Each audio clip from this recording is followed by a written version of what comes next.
អែនក្រហមសត្វតោមួយក្បាលនេះស្រាប់តែក្រហមយ៉ាងខឹងហើយលោតទៅមុខងតងទៀតមើលទៅកាច់ខ្លាំងណាស់ជូស៊ីអូយេមិនហ៊ានស្ទាក់ស្ទើរទៀតទេគាត់បានប្រញាប់ប្រញាល់លោកឡើងហើយច្រានក្បាលសត្វតោស្រាប់តែគាត់យកកាំបិតបងងតោកាប់ចំក្បាលយ៉ាងអាណោចអាធំពេលហោះទៅមុខកាំបិតយោធាក្នុងដៃបានកាត់ក្បាលតោបន្ទុះសត្វតោបានធ្លាក់ទៅដីយ៉ាងខ្លាំងក្បាលរបស់វាប្រឡាក់ដោយឈាមរាងកាយមានញាត់ខ្លាំងប៉ុន្មានដងក៏ស្លាប់ជូស៊ីអូយេបានចុះមកដីហើយប្រញាប់បរមាលោទៅមុខស្ត្រីនោះគាត់មិនមានពេលដើម្បីអូសសាក់សពសត្វតោហើយរត់ទៅមុខបន្ទុះស្នូកាំភ្លើងភ្លាមបានបន្លឺឡើងក្នុងភាពងងឹតនៅពីមុខគាត់តើមានអ្វីកើតឡើងវាហាក់ដូចជាការក្រហមរបស់ចេកតើសត្រូវឈ្លានពានទេ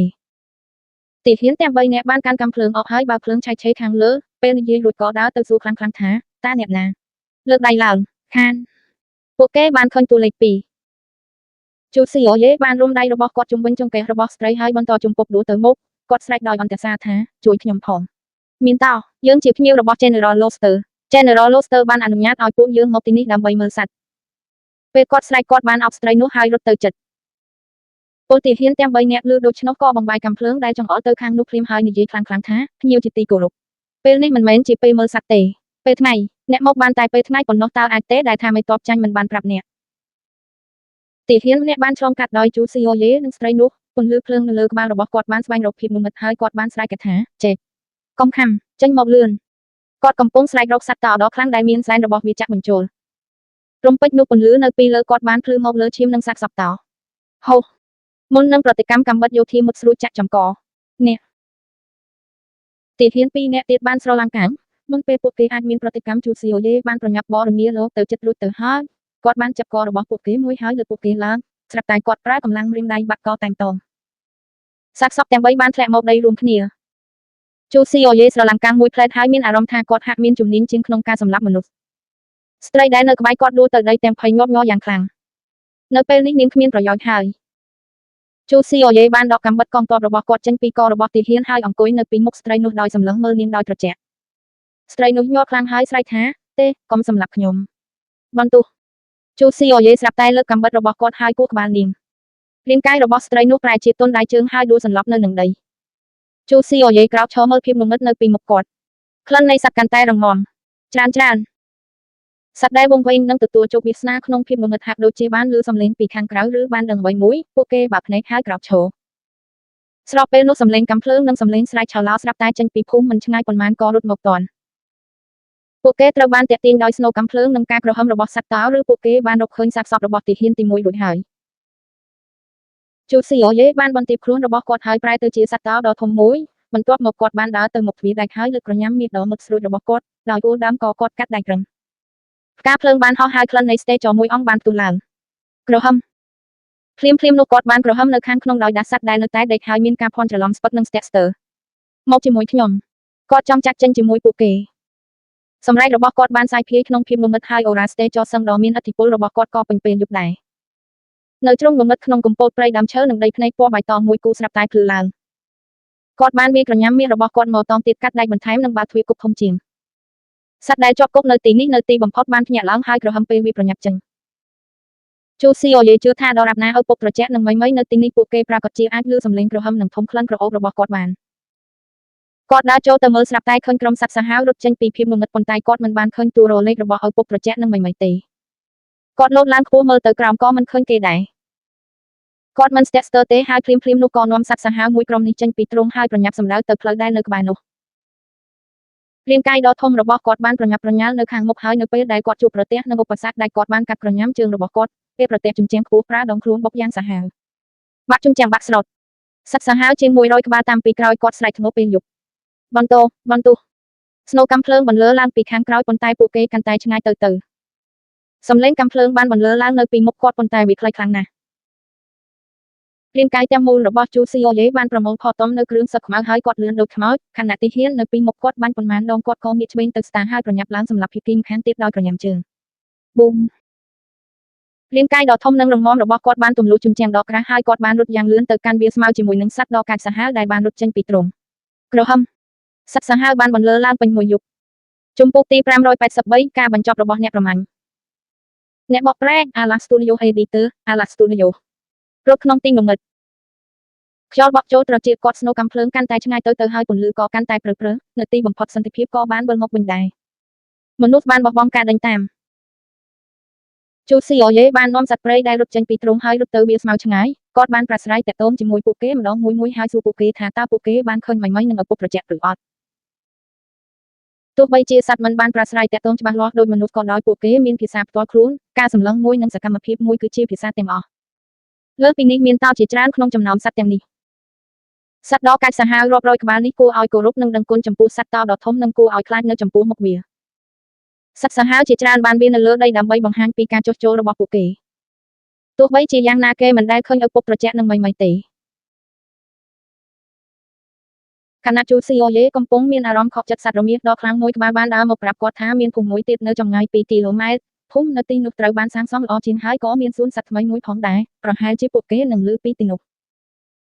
បេះដូងរបស់ជូស៊ីអូយេលោកញាប់ហើយគាត់បានសម្រេចចិត្តទៅទីនោះនៅយប់ស្អែកដើម្បីមើលមិនយូរប៉ុន្មានវានឹងភ្លឺពួកគេត្រូវតែលាក់មុនបន្ទោះនៅពេលនេះស្នូកាំភ្លើងបានចេញមកពីវាស្មៅឆ្ងាយជាបន្តបន្ទាប់មានមនុស្សមកបោះបាញ់ទៀតហើយសំឡេងក្រហមទីបបន្លឺឡើងភ្លាមពីសត្វសាហាវភ្នែករបស់ពួកគេពោពេញដោយកតៃស្អប់និងកំហឹងជូស៊ីអូយេបង្រួមភ្នែករបស់គាត់ហើយសម្លឹងមើលភាពងងឹតឆ្ងាយភ្លាមនោះគាត់បានស្រែកហើយរត់ទៅមុខដូច្នេះសត្វសាហាវទាំងអស់ដើរតាមពីក្រោយគាត់វាស្មៅជាផ្ទះរបស់ពួកគេហើយគ្មាននរណាអាចបំផ្លាញវាបានឡើយសំឡេងកាំភ្លើងកាន់តែគៀកទៅលាយឡំនឹងសំឡេងដំរីនៅពេលដែលការសម្លឹងរបស់ជូស៊ីអូយេបានទម្លុះពេញមួយយប់ហើយសម្លឹងមើលវាស្មៅនៅពីមុខគាត់បានដឹងថាក្រុមព្រានព្រៃកំពុងកាន់កាំភ្លើងនិងវាយប្រហារដំរីមួយក្រុមដំរីដ៏ធំបានធ្លាក់ចូលក្នុងថ្លុកឈាមមួយទៅមួយពួកគេមិនបានកិច្ចខ្លួនទេប៉ុន្តែបានបង្កើតជារង្វង់មួយដើម្បីការពារដំរីតូចនៅកូនអូតាឡា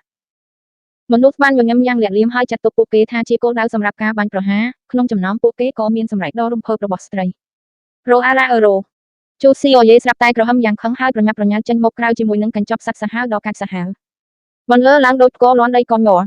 តើវាជាអ្វីការបញ្ចេញមតិរបស់អ្នកប្រមាញ់មនុស្សបានផ្លាស់បតូរ៉ូហើយគាត់បានដឹងថាមានអ្វីមួយខុសទៅឆាប់ទៅជិះសេះចំកិច្ចយ៉ាងប្រញាប់ហូជូស៊ីអូយេបានបាញ់ចេញមកដូចផ្លេចបន្ទោហើយភ្លាមនោះលោកសម្ដៅទៅរកអ្នកប្រមាញ់ម្នាក់ព្រាននោះប្រញាប់លើកកាំភ្លើងបាញ់ក្នុងដៃហើយបាញ់ទោះជាយ៉ាងណាមុនពេលគាត់អាចទាញកិច្ចបានក្បាលរបស់គាត់ក៏បាច់ជាមួយរំពេចពីរបន្ទោអ្នកប្រមាញ់ផ្សេងទៀតប្រញាប់លើកកាំភ្លើងបាញ់ជូស៊ីអូយេមានទំហំធំហើយគោលបំណងរបស់ពួកគេគឺត្រឹមត្រូវណាស់ទោះជាយ៉ាងណាក៏ដោយនៅពេលដែលគ្រាប់កាំភ្លើងបានបាញ់ទៅលើជូស៊ីអូយេពួកគេពិតជាបានបង្កើតផ្កាភ្លើងពី3គ្រាប់ហើយរអិលចេញដោយហោះទៅកន្លែងផ្សេងស្រទាប់នៃគ្រឿងសឹកខ្មៅស្រោបលើស្បែករបស់ជូស៊ីអូយេគ្រឿងសឹកបានបញ្ចេញពន្លឺត្រជាក់ហើយរតែតឹងនឹងវិញ្ញាណភាពជាងមុនមនុស្សមួយចំនួនតូចស្មានថាបានបាញ់ចំគោលដៅហើយហៀបនឹងលើកកាំភ្លើងបាញ់សត្វសាហាវដទៃទៀតនៅពេលដែលសត្វសាហាវរាប់រយក្បាលបានហក់ឡើងដូចជំនោរទៅហើយរ៉ូអាឡាអឺរ៉ូក្រហមមួយរំពេចមនុស្ស7 ទៅ 8អ្នកត្រូវបានលេចក្នុងជំនោររបស់សត្វហើយហែកជាបំណែកជូស៊ីអូយេបានប្រញាប់ប្រញាល់ចេញទៅក្រៅក្នុងល្បឿនផ្លេចបន្ទោហើយស្ទុះទៅមនុស្សស្រីដែលនៅឆ្ងាយគាត់កាប់នាងចំពាក់កណោតាឡាក់ពីក្រោយនៅពេលនេះគាត់លែងមានការស្ទាក់ស្ទើរឬបន្ទុកផ្លូវចិត្តទៀតហើយមនុស្សបានធ្លាក់ចូលទៅក្នុងថ្លុកឈាមសត្វសាហាវដ៏កាចសាហាវបានក្រហមឡើងលើមេឃបញ្ចេញកំហឹងនឹងការស្អប់របស់ពួកគេចំពោះប្រភេទសត្វដ៏សាហាវទាំងនេះដំរី5ក្បាលដែលនៅសេសសល់នៅតែបង្កើតជារង្វង់ហើយមើលទៅដោយភ័យខ្លាចចំពោះក្រុមសត្វសាហាវដ៏គួរឲ្យយកខ្លាចជូស៊ីអូយេស្រែកឡើងហើយចាក់ចេញទៅជាមួយពួកគេគាត់បានចង្អុលបង្ហាញផ្លូវសម្រាប់សត្វសាហាវទាំងនេះដែលជាផ្លូវតែមួយគត់ដើម្បីសង្ឃឹមទោះជាយ៉ាងណាក៏ដោយសត្វសាហាវទាំងនេះមិនបានចាក់ចេញទេគេចង់សងសឹកពួកគេចង់ដេញមនុស្សទាំងអស់នៅលើវាស្មៅចេញពីទីនេះពួកគេចង់ឲ្យយកអ្នកប្រមាញ់ទាំងអស់បង់ឈាមពេលមេឃរៀបនឹងភ្លឺគេលាក់ខ្លួនក្នុងកំពតទោះបីពេលនេះវារីងស្ងួតក៏ដោយកំពតទាំងអស់បានរីកធំឡើងហើយខៀវស្រងាត់យ៉ាងខ្លាំងបន្ទាប់ពីភ្លៀងធ្លាក់បង្ហូរឈាមទាំងពីរសូម្បីតែពេលថ្ងៃក៏ដោយវាពិតជាលំបាកណាស់ក្នុងការស្វែងរកពួកវាប្រសិនបើពួកគេមិនដើរចូលទៅក្នុងកំពតព្រៃជូស៊ីអូយេលាក់ខ្លួននៅលើដើមបោកប៉ាប់ដ៏ខ្ពស់មួយហើយលាក់ខ្លួននៅចន្លោះស្លឹកក្រាស់ពេលគាត់សម្រាប់គាត់សង្កេតមើលជុំវិញខ្លួនប្រសិនបើមនុស្សចូលទៅជិតគាត់នឹងក្លាយជាមនុស្សដំបូងគេដែលរកឃើញពួកគេនៅពេលល្ងាចដំរីទាំង5បានដើរតាមគន្លងរបស់ខ្លួនហើយចូលរួមជាមួយក្រុមរបស់ខ្លួនគ្រួសាររបស់គាត់ត្រូវបានសម្លាប់និងបន្សល់ទុកពីមួយទៅមួយដែលធ្វើឲ្យក្រុមដំរីដ៏ទន់ភ្លន់នេះស្អប់គាត់ពេលមេឃរៀបនឹងងងឹតព្រានមួយក្រុមទៀតចេញមកបោះបាញ់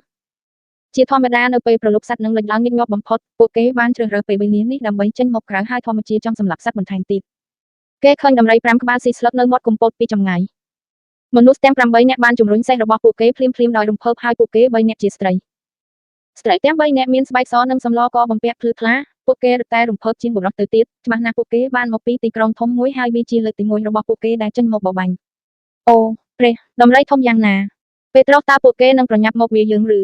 ហ្វ្រេងខ្ញុំចង់បានភ្លុក ស្ត្រីទាំង3នាក់មានអារម្មណ៍រំភើបនិងភ័យខ្លាចពួកគេបានចាប់ផតាមម៉ូតម្រង់កាំភ្លើងឲ្យបានត្រឹមត្រូវរួចហើយបុរសទាំង5នាក់បានបង្រៀនពួកគេពីរបៀបតម្រង់និងបាញ់ពីចំហៀងវាជាការល្អបំផុតក្នុងការតម្រង់ក្បាលសត្វទាំងនោះហើយសម្លាប់វាដោយការបាញ់មួយកុំខ្លាចយើងនៅទីនេះគ្រាន់តែបាញ់បើសត្វទាំងនោះហ៊ានសាកកាំភ្លើងយើងច្បាស់ជាធ្វើឲ្យយកក្បាលវារីកហើយខានមនុស្ស8នាក់បានចូលទៅជិតដោយកាំភ្លើងរបស់ពួកគេចំណែកដំរីទាំង5ក្បាលក៏ងើបឈរមើលគ្នាដោយចិត្តមេត្តាមិនថាពេលណាទេការបញ្ចេញទឹកមុខរបស់អ្នកធំទាំងនេះគឺជាមនុស្សរស់រានណាស់ដោយសារតែធ្មេញពីនៅក្នុងមាត់របស់ពួកគេក៏មានគ្រោះថ្នាក់នឹងត្រូវគេសម្លាប់ចោលគោលបំណងភ្លើងបុរសម្នាក់បានលើកទឹកចិត្តប៉ុន្តែមិនយូរប៉ុន្មានគាត់បើកភ្នែកធំៗហើយកប់នៅលើសេះស្ត្រីទាំង3នាក់និងបុរសផ្សេងទៀតក៏បើកភ្នែកធំៗសម្លឹងមើលកំពតដោយទឹកមុខដូចគាត់សត្វតោដ៏ធំសម្បើមរោមពណ៌មាសបានដើរចេញពីកំពតហើយឈរនៅមុខដំរីទាំង5សម្លឹងមើលពួកវាដោយត្រជាក់បើទោះជាពួកគេមិនបានស្រែកបញ្ចេញចង្កូមឬបង្វិលមុខដល់កាចសាហាវក៏ដោយក៏ក្លិនដ៏គួរឲ្យភ័យខ្លាចនៃសត្វកាចសាហាវនេះក៏ធ្វើឲ្យមុខពួកព្រានព្រៃទាំងនោះប្រែជាស្លេកហើយពួកគេភ័យខ្លាចយ៉ាងខ្លាំងតើសត្វតោធំយ៉ាងណាទៅមនុស្សទាំង8នាក់មានការភ្ញាក់ផ្អើលយ៉ាងខ្លាំងស្ត្រីទាំង3ភ័យងាប់ញាល់ស្ទើរតែបោះកាំភ្លើងចោលក្នុងដៃតើអ្នកខ្លាចអ្វីយើងមានលុយបុរសសក់ពណ៌មាសម្នាក់សាច់ចំអកហើយលើកកាំភ្លើងក្នុងដៃសម្ដៅទៅលើសត្វតោសក់ពណ៌មាសដ៏ធំបន្ទោះគាត់បានទាញគន្លឹះគ្រាប់កាំភ្លើងបានហោះចេញទោះយ៉ាងណាក៏ដោយស្នាមញញឹមត្រជាក់នៅលើគាត់មុខឡើងកក់ភ្លាមសត្វតោសក់ពណ៌មាសដ៏ធំនៅតែឈរនៅទីនោះដោយសម្លឹងមើលពួកវាយ៉ាងត្រជាក់មើលទៅមិនរបួសទេវាអាចថាគាត់មិនបានវាយវាបុរសសក់ពណ៌មាសស្រឡាំងកាំងមួយសន្ទុះមុននឹងគាត់ទាញគន្លឹះម្ដងទៀតបន្ទោបាញ់3ដងជាប់គ្នាប៉ុន្តែសត្វតោសក់មាសដ៏ធំសម្បើមនៅតែឈរស្ងៀមមិនរងរបួសអ្វីទាំងអស់នៅពេលនេះបុរសសក់ពណ៌មាសនិងអ្នកផ្សេងទៀតដឹងថាមានអ្វីខុសទៅឆាប់ទៅបុរសផ្សេងទៀតបាននិយាយយ៉ាងលឿនជាមួយនឹងការបញ្ចេញមតិខ្លះបតូរ៉ូទោះជាយ៉ាងណាក៏គ្មានអ្នកណាហ៊ានរើចេញដែរដោយសារតែនៅពេលនេះសត្វកាចសាហាវខ្លាំងជាងបានដើរចេញពីគុម្ពោតព្រៃតាមពិតទៅឆ្វេងស្តានឹងខ្នងរបស់ពួកគេពោពេញដោយសត្វកាចសាហាវក្នុងពេលណាមួយសេះនៅពីក្រោមពួកគេប្រែជាទុនដៃជើងដួលទៅដីជំពូកទី584ស្ដេចនៃសត្វអ្នកបកប្រែ Ala Studio Editor Ala Studio ឃាតករនឹងត្រូវសម្លាប់នៅទីបំផុតជូស៊ីអូយេមិនស្ទាក់ស្ទើរហើយក្រហមដោយកំហឹងដោយស្ទុះទៅមុខជាមួយសត្វសាហាវគ្មានមនុស្សណាម្នាក់ក្នុងចំណោមមនុស្សទាំង8នាក់ត្រូវបានគេទុកឲ្យយកនៅរស់ឡើយពួកវាធ្លាក់ចូលក្នុងក្លឹបឈាមហែកជាដុំៗហើយក្លាយជាអាហាររបស់សត្វសាហាវនៅលើជើងមេឃព្រះអាទិត្យលិចដូចជាឈាមជូស៊ីអូយេឈរនៅម្ខាងហើយមើលទៅមេឃឆ្ងាយគាត់មិននឹកស្មានដល់ថាតើវានឹងរន្ធត់ប៉ុណ្ណាពេលពិភពលោកនេះដួលរលំគាត់ត្រូវតែប្រញាប់បន្ទាប់ពីងងឹតគាត់បាននាំសត្វសាហាវទៅភូមិមួយទៀតនៅក្រោមគម្របយប់ភូមិនៅទីនេះនៅតែភ្លឺមនុស្សដែលបានច្រកោនបានមកទីនេះហើយហាក់ដូចជាបានបំភ្លេចការឈឺចាប់និងការភ័យខ្លាចរបស់ពួកគេយ៉ាងឆាប់រហ័សពួកគេបានចាប់ផ្ដើមរស់នៅយ៉ាងមានសុភមង្គលម្ដងទៀតពួកគេមានកាំភ្លើងដូច្នេះពួកគេមិនខ្លាចសត្វសាហាវនៅលើវាលស្មៅទេមនុស្សម្នាដែលលេងជាក្រុម2ទៅ3នាក់គយគន់ទេសភាពពេលយប់នៅលើវាលស្មៅជូស៊ីអូយេទុកឲ្យសត្វកាចសាហាវនៅពីក្រោយវាបន្តលាក់ខ្លួននៅទីនេះគាត់ដើរទៅមុខតែម្នាក់ឯងរាងកាយដ៏ខ្ពស់របស់គាត់បានលូនចុះយ៉ាងលឿនហើយបាត់ខ្លួនក្នុងស្មៅក្រាស់ៗពេលមនុស្សទាំងពីរនាក់ដើរចូលស្មៅដោយទឹកមុខមិនច្បាស់លាស់ក៏បាត់ភ្លាមជូស៊ីអូយេពាក់អាវនឹងមុខរបស់មនុស្សរួចដើរចេញពីស្មៅដើរត្រង់ទៅវាលស្មៅមួយទៀតមិនឆ្ងាយនៅក្នុងវាលស្មៅសម្រេចដ៏រីករាយរបស់នារីម្នាក់ត្រូវបានលឺហើយបុរសនិងស្ត្រីបានជាប់គាំងមិនយូរប៉ុន្មានស្ត្រីនោះក៏ឈប់យំមិនយូរប៉ុន្មានជូស៊ីអូយេបានដើរចេញពីស្មៅជាមួយនារីនោះហើយដើរឆ្ពោះទៅភូមិគ្មានអ្នកណាចាប់សួរឬយកចិត្តទុកដាក់ទេព្រោះនៅពេលនេះពួកគេបានជ្រួតជ្រាបក្នុងសុភមង្គលទាំងអស់នៅពេលដែលជូស៊ីអូយេបាននាំស្ត្រីនោះចូលទៅក្នុងផ្លូវងងឹតមួយភ្នែកត្រជាក់របស់គាត់ស្រាប់តែភ្លឺឡើងនៅក្នុងភាពងងឹតក្នុងពេលជាមួយគ្នានោះចេតនាសម្រាប់ត្រជាក់បានបន្លឺពេញខ្យល់មុខស្ត្រីនោះស្លេកហើយនាងមិនហ៊ានដើរទៅមុខនោះទេនាងហាក់ដូចជាធ្លាប់នៅទីនេះពីមុនមកជូស៊ីអូយេរុំដៃរបស់គាត់ជុំវិញចង្កេះរបស់នាងហើយឈប់ចចកធំណាស់ស្ត្រីនោះនិយាយដោយសំឡេងញ័រនៅពេលនេះម្ចាស់នៃភ្នែកត្រជាក់ទាំងនោះទីបំផុតបានក្រោកពីជ្រុងងងឹតហើយដើរទៅវាជាចចកពណ៌ប្រភេទដ៏ខ្លាំងដែលមានទម្ងន់ជិត300គីឡូក្រាមហើយអាចប្រៀបបាននឹងសត្វតោធម្មតាចចកប្រភេទមិនបានបញ្ចេញសំឡេងឬបង្ហាញចង្កូមរបស់វាទេវាឈប់នៅពីមុខពួកគេហើយសម្លឹងមើលពួកគេដោយត្រជាក់បិទភ្លើវាដូចជាខ្មៅគ្មានចលនាស្ត្រីនោះញ័រហើយនិយាយថាវាស៊ីមនុស្សស្ត្រីម្នាក់នេះហាក់ដូចជាធ្លាប់ឃើញសត្វសាហាវនេះស៊ីមនុស្សពីមុនទៅនាងភ័យខ្លាចទោះជាយ៉ាងនេះក៏អតីជូស៊ីអូយេនៅតែយកកដៃរុំចង្កេះរបស់នាងហើយដើរទៅមុខឆ្កែចចកពណ៌ប្រភេទដ៏ធំសម្បើមភ្នែករបស់វាហើយទីបំផុតក៏បន្លឺចង្កូមរបស់វាបញ្ចេញសំឡេងធ្ងន់តិចៗហើយមុខរបស់វាកាន់តែសាហាវសូមស្ត្រីនោះមានការភ័យខ្លាចយ៉ាងខ្លាំងនាងត្រូវគាត់ចាប់ជាចំណឹកខ្មាំងហើយបន្តដំណើរទៅមុខកាន់តែខិតទៅជិតចចកប្រភេទទេភ្លាមនោះស្ត្រីនោះក៏ឈប់នៅក្នុងផ្លូវរបស់នាងមុខរបស់នាងស្លេកនាងបានយំដោយភ័យខ្លាចហើយព្យាយាមអស់ពីសមត្ថភាពដើម្បីដកថយចចកពណ៌ប្រភេទនៅទីបំផុតបានផ្លាស់បតូរ៉ូវាបានលើកជើងវាហើយដើរយឺតសម្លឹងមើលវាត្រជាក់នឹងព្រៃងងឹតនឹងមើលងាយស្ត្រីនោះញ័រហើយស្ទើរតែបាត់បង់លំនឹងទ ទោះយ៉ាងណាក៏ដោយភ្លាមៗនោះចចកពណ៌ប្រផេះបានឈប់នៅក្នុងផ្លូវរបស់វាហើយមើលទៅគួរឲ្យសង្ស័យបន្ទាប់មករាងកាយទាំងមូលរបស់វាងាប់ភ្លាមៗហើយរោមចចករបស់វាឈរនៅខាងចុងហាក់បីដូចជាមានអារម្មណ៍ថាមានអ្វីមួយដែលគួរឲ្យភ័យខ្លាចវាត្រូវបានប្រឈមមុខនឹងសត្រូវដ៏ធំហើយរាងកាយទាំងមូលរបស់វាពិតជាញ័រចាប់ផ្ដើមដកថយជូស៊ីអូយេបានអូសស្ត្រីនោះហើយបន្តទៅមុខទៀតពួកគេបានបោះជំហានទៅមុខហើយចចកពណ៌ប្រផេះដ៏ធំបានដើរថយក្រោយភាពងឿងឆ្ងល់នៅក្នុងភ្នែករបស់វាកាន់តែខ្លាំងស្ត្រីនោះបានស្រឡាំងកាំងនាងងាកមកមើលយុវជនសក់ពណ៌ប្រាក់ដែលនៅក្បែរនាងប៉ុន្តែនាងមើលមិនឃើញអ្វីខុសពីធម្មតាទេពួកគេគ្រាន់តែជាមនុស្សប៉ុណ្ណោះដែលមិនកាន់កាំភ្លើងតើពួកវាអាចធ្វើឲ្យសត្វសាហាវនិងសាហាវយ៉ាងនេះស៊ីមនុស្សងប់ញ័រដោយភ័យខ្លាចនឹងជើងខាងក្រោយដោយរបៀបណាក្រហមឆ្កែចចកពណ៌ប្រផេះស្រាប់តែញាប់ញ័រហើយភ្លាមៗនោះក៏ទាញកន្ទុយរបស់វានៅចន្លោះជើងរបស់វាបានងាកហើយរត់មិនយូរប៉ុន្មានវាបានបាត់ទៅក្នុងទីងងឹតហើយបាត់ទៅវិញស្ត្រីនោះត្រូវបានចងអណតាតជូស៊ីអូយេបាននាំនាងហើយបន្តទៅមុខពេលគាត់ងាកទៅផ្លូវមួយទៀតភ្នែកត្រជាក់ប៉ុន្មានក៏លេចឡើងក្នុងភាពងងឹតនៅចំពោះមុខគាត់ម្ដងទៀតពួកគេបានបង្ខាំងពួកគេចង្គមហើយបញ្ចេញសំឡេងក្រហមតិចៗទឹកមាត់ហូរចេញពីទ្រុងមាត់របស់គេពេលដើរបោណតារ៉ូពួកគេជាកូនឆ្កែ3ឆ្នូតនៅក្រោមកាលៈទេសៈធម្មតាកូនយេណាស់ឆ្នូតមានទំហំតូចជាងហើយមិនកាច់ដូចសត្វប្រជាឆ្នូតទេប៉ុន្តែកូនយេណាស់ឆ្នូតទាំង3នេះមើលទៅរឹងមាំនិងខ្ពស់ជាងយេណាស់ប្រទេសនឹងការផ្លាស់បតូរ៉ូនៅលើវាស្មៅពួកគេក៏មើលទៅកាន់តែសាហាវគ្មានទាហានមនុស្សឈាមកន្លែងនេះទេប៉ុន្តែត្រូវបានការពារដោយសត្វសាហាវទាំងនេះច្បាស់ណាស់មនុស្សបានចាក់បញ្ចូលសែនមួយចំនួនទៅក្នុងសត្វសាហាវទាំងនេះធ្វើឲ្យពួកវារឹងមាំនិងសតាប់បង្កប់កាន់តែច្រើនទឹកមុខរបស់ស្ត្រីនោះស្លេកស្លាំងពេលនាងនិយាយដោយសំឡេងញាប់ញ័រថាកុំដើរទៅមុខឆ្កែទាំងនេះស៊ីតោនាងធ្លាប់បានឃើញនាងហិនទ័រត្រឡប់មកវិញជាមួយសត្វតោពីថ្ងៃមុនប៉ុន្តែគាត់ត្រូវបានកូនឆ្កែ3ក្បាលស៊ីសត្វតោមើលទៅកាច់សាហាវហើយមិនសមនឹងកូនឆ្កែទាំង3នោះទេសូម្បីតែសត្វតោស៊ីវាជូស៊ីអូយេបង្ហាញស្នាមញញឹមបែបលេងសើចហើយសម្លឹងមើលកូនឆ្កែដែលមានឆ្នូតទាំង3នៅពីមុខគាត់ដោយសារមិនមានទាហានយាមផ្លូវហើយសត្វសាហាវទាំងនេះមានសែនខ្លះដែលតួជាឆ្កែមើលដូច្នេះមិនចាំបាច់ឲ្យយកគាត់ថែរក្សារាងកាយមនុស្សរបស់គាត់ដើម្បីកុំឲ្យចាក់ជាពេលវេលាកូនឆ្នូត3ក្បាលព្រួតគ្នាដើរទៅមុខជើងរបស់ស្ត្រីនោះប្រែជាស្វិតដោយការភ័យខ្លាចហើយនាងពិតជាដួលទៅនឹងដីយ៉ាងណាក៏ដោយស្រាប់តែស្ថានភាពដូចមុនបានកើតឡើងកូនឆ្កែឆ្នូតដ៏កាចសាហាវ3ក្បាលនោះស្រាប់តែឈប់តាមផ្លូវរបស់ពួកគេស្របពេលជាមួយគ្នានោះរោមរបស់ពួកគេក្រោកឈរឡើងហើយទឹកមុខកាចសាហាវពីដំបូងរបស់ពួកគេក៏ប្រែជាភ័យខ្លាចពួកគេញ័រកន្ទុយរបស់គេភួរជាប់នៅចន្លោះជើងពួកគេបានចាប់ផតាមមកដកថយទោះជាយ៉ាងណាគ្រាន់តែដើរថយក្រោយប៉ុន្មានជំហានដៃជើងរបស់គេប្រែជាទន់ដៃជើងដួលទៅនឹងដីដូចនាងមុខរបស់ពួកគេពោពេញទៅដោយការភ័យខ្លាចហើយរូបកាយរបស់ពួកគេងប់ញ័រពួកគេពិតជាបានបញ្ចេញសម្រែករបស់សត្វឆ្មានៅពេលដែលពួកគេភ័យខ្លាចស្ត្រីនោះស្រាប់តែមានអារម្មណ៍អ្វីមួយរំពេចនោះក្លិនដ៏គួរឲ្យយល់ភ័យខ្លាចបានលេចចេញពីក្បែរគាត់នាងបានបែរក្បាលរបស់នាងដោយទឹកមុខស្លេកហើយមើលទៅចំហៀងប៉ុន្តែភ្នែករបស់នាងស្រាប់តែបាក់ធំហើយរាងកាយទាំងមូលរបស់នាងរឹងវាហាក់ដូចជានាងក៏ភ្លាមហើយមិនរើសូម្បីតែដង្ហើមនិងបេះដូងរបស់នាងក៏ហាក់ដូចជាឈប់ភ្លាមនៅពេលនេះសត្វតោដ៏ធំមួយក្បាលធំដូចភ្នំតូចមួយឈរនៅក្បែរនាងស្បែកមាសដ៏ខៀវស្រងាត់របស់វាបញ្ចេញនូវសេចក្ដីថ្លៃថ្នូរនិងក្លិនដ៏គួរឲ្យភ័យខ្លាចធ្វើឲ្យចិត្តរបស់នាងទទេហើយនាងស្ទើរតែភ័យរន្ធត់តើវាលេចឡើងយ៉ាងដូចម៉ូតេចតើយុវជននៅឯណានៅពេលនេះស្ត្រីស្ទើរតែភ័យខ្លាចឆ្កួតចំណែកកូនឆ្កែ3ក្បាលនៅពីមុខគាត់ដួលសន្លប់នឹងដីទាំងភ័យខ្លាចគេលូកខោហើយងាប់មិនឈប់ពួកគេមិនមានសំបីតែភាពក្លាហានដើម្បីក្រោកឈររត់គេចខ្លួនតើពួកគេមិនចូលចិត្តស៊ីសត្វតោនេះប្រហែលជាអាចសម្លាប់ពួកវាបានហើយជូស៊ីអូយេបានងាកមកមើលនារីដែលភ័យខ្លាចនៅក្បែរគាត់ដោយភ្នែកនិងមុខដ៏គួរឲ្យភ័យខ្លាចរបស់គាត់ពីចម្ងាយរាងកាយទាំងមូលរបស់ស្ត្រីញ័រហើយភ្នែករបស់នាងបានវិលត្រឡប់មកវិញនាងបានដួលសន្លប់ដោយការភ័យខ្លាចជូស៊ីអូយេមិនអើពើនឹងនាងហើយដើរទៅមុខកូនឆ្នូតទាំង3ញាប់ខ្លួនហើយស្រែកយំគួរឲ្យយល់អាណិតហាក់ដូចជាកំពុងសុំទានរាងកាយរបស់ពួកគេបញ្ចេញក្លិនលាមកនិងទឹកនោមជូស៊ីអូយេមិនអើពើនឹងពួកគេហើយដើរកាត់ពួកគេឆ្ពោះទៅរកភាពងងឹតនៅពីមុខគាត់អាចធំក្លិនសត្វសាហាវផ្សេងទៀតគាត់ដឹងថាការប្រយុទ្ធមិនទាន់ចប់ទេមានសត្វសាហាវជាងនៅខាងមុខទោះជាយ៉ាងណាគាត់ជាស្ដេចនៅទីនេះបើទោះជាសត្វកាចសាហាវទាំងនោះត្រូវបានចាក់បញ្ចូលដោយសែនដ៏មានឥទ្ធិពលមួយចំនួនដោយមនុស្សហើយកាន់តែរងំនឹងកាចសាហាវជាងនេះទៅទៀតតើយ៉ាងណាតែងតែមានស្តេចសត្វតែមួយជំពូកទី585ការសម្លាប់នៅពេលយប់អ្នកបកប្រែ Ala Studio Editor Ala Studio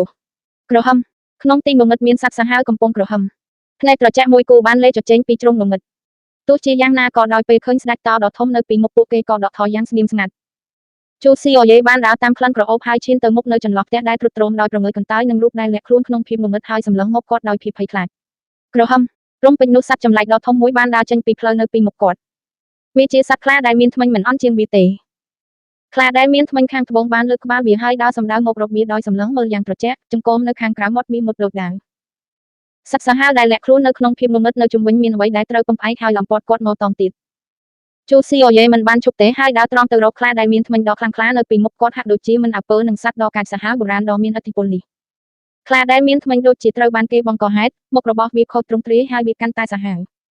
ព្រំពេជ្រនោះក៏ក្រហមដោយកំហឹងហើយលោតឡើងវាបានលើកក្រញាំដាច់ដ៏ធំពីររបស់វាហើយលោតទៅមុខ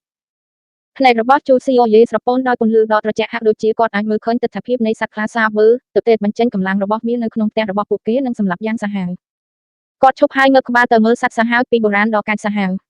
ហូគាត់បានផ្លាស់ទីរាងកាយដ៏ធំរបស់វាលោតឡើងដោយផ្លេកបន្ទោហើយប្រញាប់ប្រញាល់ឆ្លងកាត់សត្វសាហាវបុរាណពន្លឺពណ៌មាសភ្លឺឡើងឈាម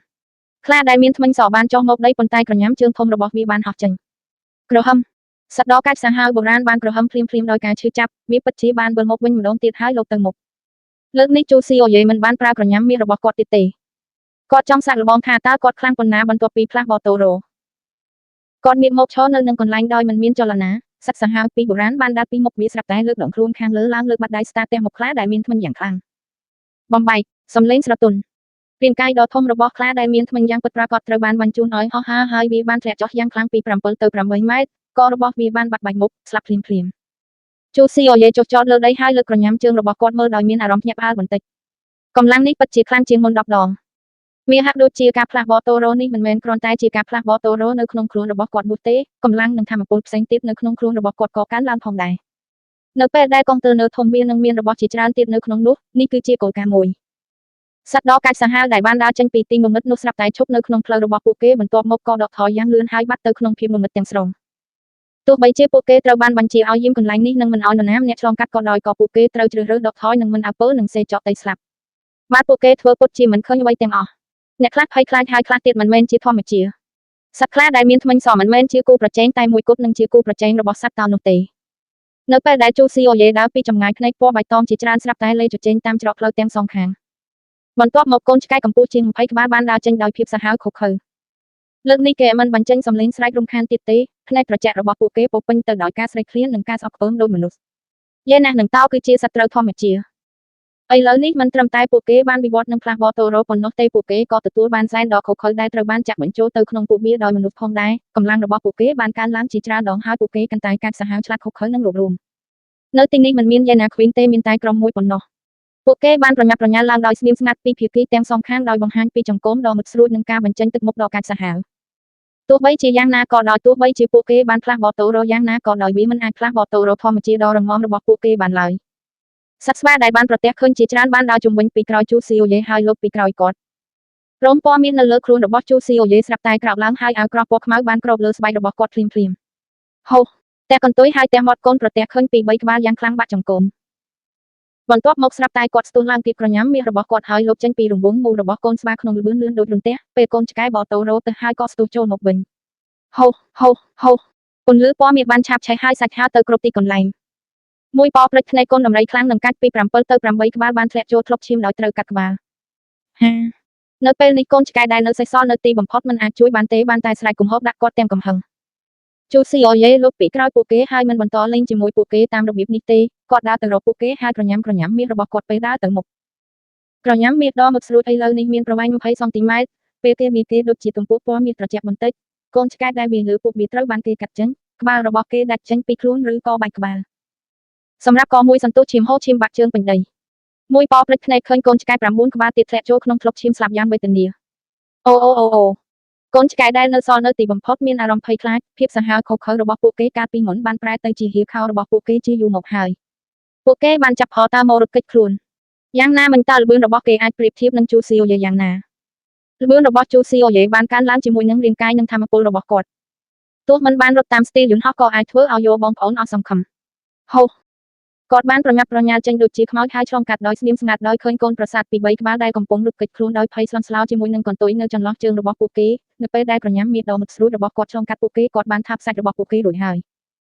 នៅពេលដែលគាត់ឈរនៅពីមុខសត្វយេណាស់ដែលគេប្រទះឃើញទាំងនេះយេណាស់ដែលគេប្រទះឃើញមិនមានពេលវេលាដើម្បីបញ្ឈប់មុនពេលពួកវាធ្លាក់ដល់ដីឈាមប្រឡាក់ឈាមប៉ុន្មានដងមុនស្លាប់ប្រទះឃើញកូនភ្លោះជាង20ក្បាលស្លាប់ក្នុងរយៈពេលមិនដល់ប៉ុន្មាននាទីផងសត្វសាហាវដែលនៅស្ងៀមក្នុងភាពងងឹតខាងមុខភ័យខ្លាចហើយដកថយដោយស្ងាត់ជូស៊ីអូយេញ័រឈាមលើខ្លួនហើយបន្តទៅមុខគាត់មិនចង់សម្លាប់សត្វទៀតទេប៉ុន្តែសត្វទាំងនេះលែងដោយកាលពីមុនទៀតហើយពួកគេលែងជាសត្វសុទ្ធទៀតហើយពួកគេត្រូវបានចាក់បញ្ចូលដោយសែនជាក់លាក់មួយដោយមនុស្សហើយបានក្លាយជាឧបករណ៍សម្រាប់សម្លាប់មនុស្សពួកគេបានក្លាយជាអ្នកកាប់សម្លាប់សត្វដទៃដូច្នេះគាត់នឹងមិនបង្ហាញចិត្តមេត្តាឡើយ តួរលេខពី3បានលេចឡើងនៅចំពោះមុខគាត់ម្ដងទៀតពួកវាធំណាស់ហើយមួយក្នុងចំណោមពួកគេធំជាងគាត់ទៅទៀតវាជាសត្វតោដ៏ធំមួយក្បាលដែលមានរោមពណ៌ខ្មៅនិងសមុខនិងដងខ្លួនរបស់សត្វតោត្រូវបានគ្របបណតបដោយស្លាកស្នាមមើលទៅដូចជាបានឆ្លងកាត់ការប្រយុទ្ធរាប់រយដងហើយសាហាវណាស់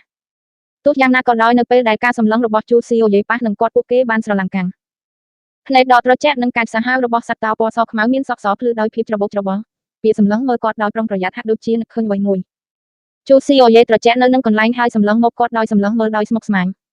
ជំពូកទី586អតីតដៃគូអ្នកបកប្រែក Ala Studio Editor Ala Studio ម្ចាស់បានជួប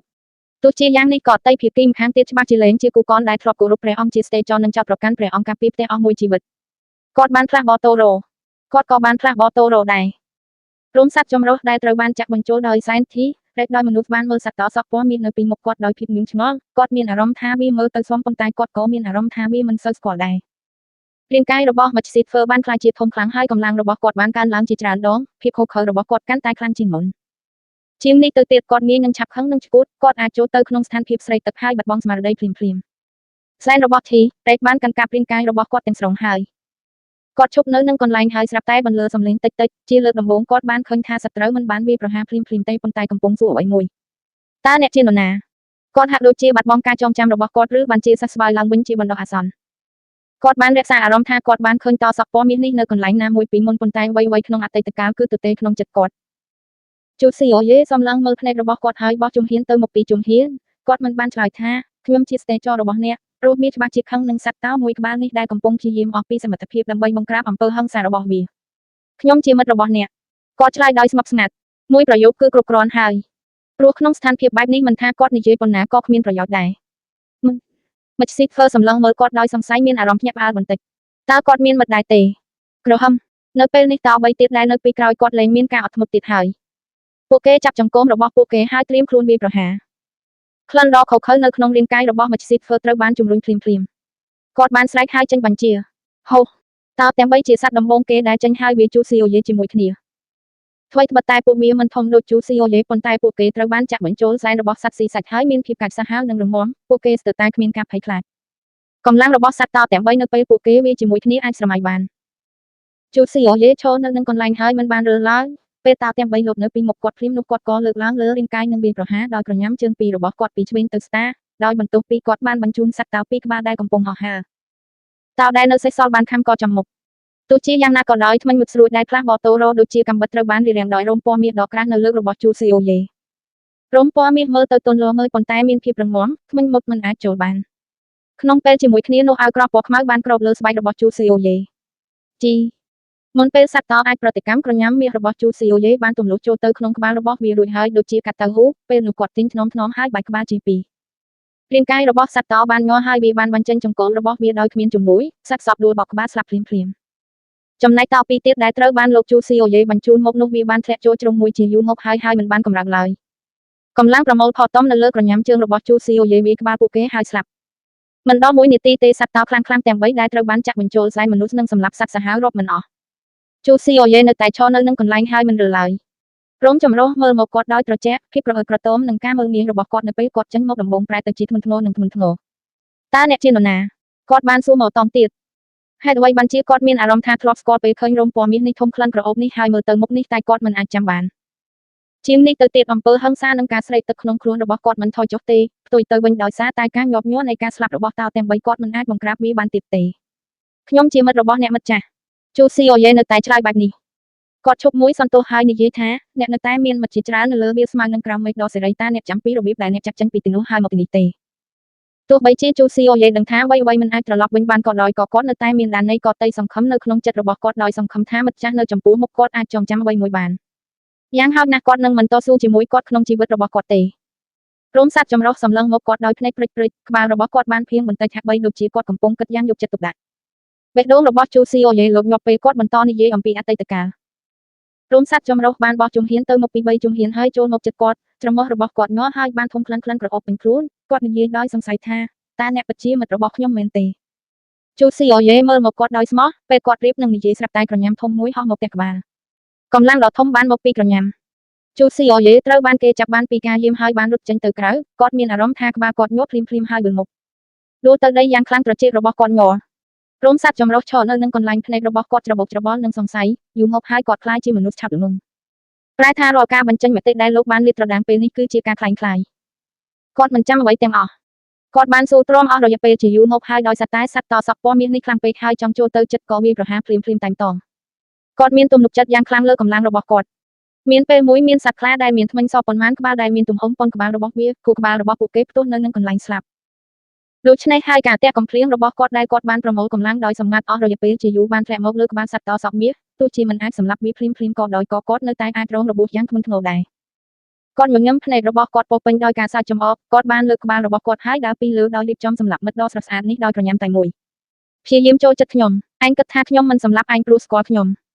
រោមសត្វចម្រុះបានចាប់ចង្កូមរបស់វាហើយរៀបចំខាំឆ្អឹងខ្នងរបស់សត្វតសក់មាសនេះធ្វើឲ្យវាដេកនៅលើដីហើយយំយ៉ាងវេទនាមិនអាចក្រោកឈរឡើងវិញបានទេទោះជាយ៉ាងណាក៏ដោយនៅពេលដែលគាត់ដើរទៅជិតសត្វតសក់ពណ៌មាសដែលដើមឡើយកំពុងដេកមិនលូននៅលើដីស្រាប់តែរំកិលខ្លួនហើយក្រោកឡើងយឺតមិត្តស៊ីហ្វឺបានឈប់នៅក្នុងផ្លូវរបស់គាត់ភ្នែករបស់គាត់ពោពេញដោយការភ្ញាក់ផ្អើលនិងមិនជឿក្បាលរបស់ជូស៊ីអូយេនៅដដែលវាមិនមានហូរឈាមខូចឬសូម្បីតែរងរបួសគាត់មើលទៅដោយស្ងប់ស្ងាត់ចំពោះសត្វតរោមចម្រុះដែលធ្លាប់ស្គាល់និងមិនស្គាល់នៅពីមុខគាត់ក៏តែសង្ឃឹមចុងក្រោយនៅក្នុងចិត្តរបស់គាត់ត្រូវបានបំផ្លាញនេះមិនមែនជាមិត្តរបស់គាត់ទេអតីតហ្វឺចម្រុះបានស្លាប់យូរមកហើយនេះគ្រាន់តែជាសត្វសាហាវខុសខើនិងស្រេកឃ្លានឈាមប៉ុណ្ណោះវាជាឧបករណ៍សម្រាប់មនុស្សដើម្បីសម្លាប់អ្នកដទៃសត្វចិត្តរបស់គាត់ធ្ងន់ធ្ងរនិងខឹងក្រហមរោមសត្វចម្រុះមានការខឹងសម្បាហើយភ្នែករបស់គាត់ពោពេញដោយភាពឆ្កួតនិងស្រេកឈាមស្រាប់តែក្រហមស្ទុះវាគាត